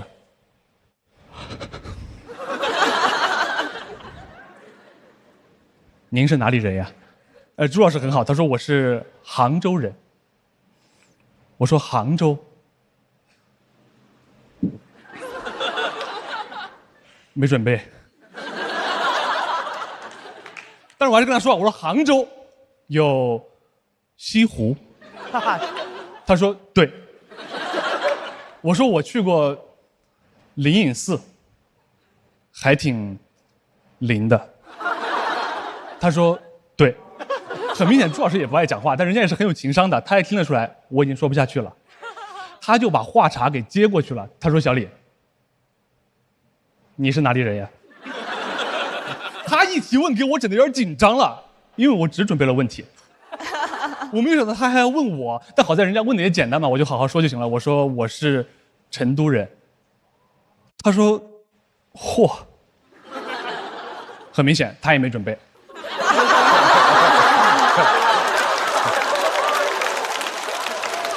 我就知道已经聊不下去了，聊不下去就要下一个话题了。下一个话题准备问他年龄，我就问他，我说：“朱老师，您现在多大呀？”问完就感觉有点暧昧了。一上车问完家乡，开始问年龄，感觉自己要追他一样。但是朱老师人真的很好，他跟我说我是63年的。我说63年，好啊。63年。属兔，我是99年的，我也属兔。朱老师，太有缘了。您大我36岁，那您今年就是71了。朱老师一边开车一边对着我，他说：“小李，61了。”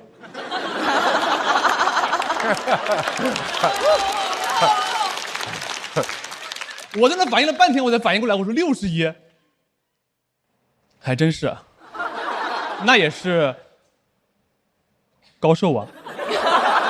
我说完这3个字，他就不理我了，朋友们，很明显能感觉到自己说错话了，很明显。但是你知道，我就光坐在那个座位上就已经很紧张了，那个话再一说错，人就更紧张，人太紧张过后，那个脑子完全开始乱转了。本来下一个话题是准备聊一聊家庭，我想问问他太太，那个脑子开始乱转过后，我突然产生一个念头，我说我问他太太。万一他太太已经死了呢？那我也太没有礼貌了吧，这不是很冒犯吗？这个念头从我脑海里面一闪而过，电光火石之间，我说了一句话，我说：“朱老师，你现在单身吗？”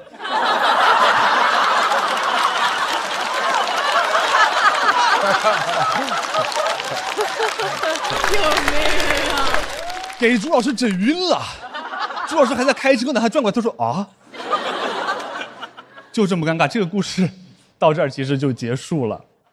前段时间我去问朱老师，我说：“朱老师，我要去节目上讲这个故事了，你还记得这个事儿吗？”这3年，我每次一想到这个事情，我都尴尬的脚趾抠地。我觉得当时的表现真的特别差，给你留下特别差的印象。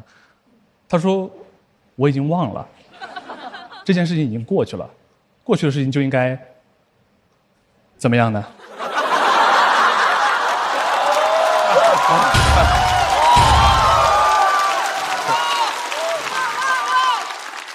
忘掉他，谢谢大家，就讲这儿，我是李文，拜拜。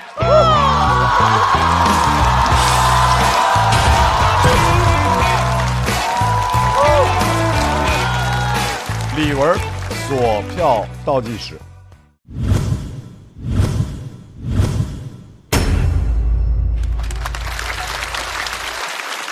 你把这个段子讲给过朱老师吗？这个段子没有讲给过朱老师，因为我这个段子其实现在台上只有6、7分钟，但其实在线下的话，这个段子总共有20多分钟的时长，是我一直在，因为那个车程会很长，一直聊。对，车程会很长。这个车上还有一些别的事儿。哦，当你的老师好倒霉啊！对，一直窗口看朱老师，朱老师说怎么样呢？这孩子还不走啊？然后一直记着啊。所以李玟演的，你们觉得怎么样呢？非常可爱，好，真不错。当时我就想，这个灯拍不拍呢？哎，得拍。有很多老师有这样的习惯，你有没有这种习惯？我不会，因为我会警醒自己。哎呦，我给大家举一个例子，我以前不是做法律节目，然后就是嘉宾，他说话特别爱说成语，但是他留最后一个字，接龙啊，让您啊，不是，听我说啊，所以少康这个案件，害人听什么呀？闻呢？你不能接吻，我不能接吻，这是他的一个说话习惯哦。害人听什么呀？不是闻啊，不能啊，表演也不行啊。怎么样？这段慢才，谢谢各位，谢谢各位。大老师，这就慢才嘛啊！学会沉默对于你来说是不是件很难的事情？是的。那我们先学一下沉默。没事儿，那咱们隔山打牛。来，我来。您来，可以，我们来。害人听什么呀？完全猜不到。害人听。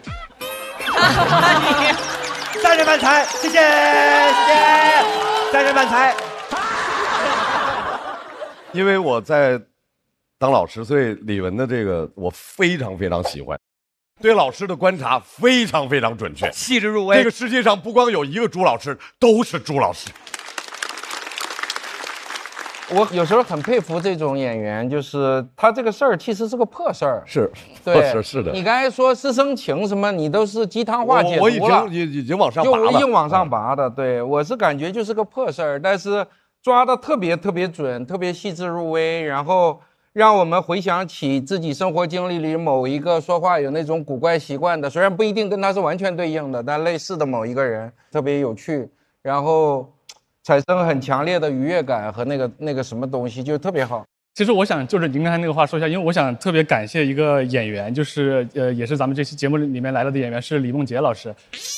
因为就像您刚才说的，就是这个事儿是一个特别小的破事儿。然后，我之前在写这个段子的时候，也有很多人有提醒过我，或者说质疑过我说你这么小的一件事儿，你还要继续写下去吗？要有什么好写的呢？然后直到有人给我推荐了李梦洁老师发在网上的一个关于1818黄金眼的一个30分钟长左右的一个段子，也是一个破事儿啊，说的特别有意思。对，他讲的特别生动，特别有意思。然后我看了过后就特别受鼓舞，然后才继续把它写下去。你已经做到了，对，非常好，非常好。让我们再次欢迎心宇回到台中。我们来看一下周星宇和李玟他们分别获得的票数是。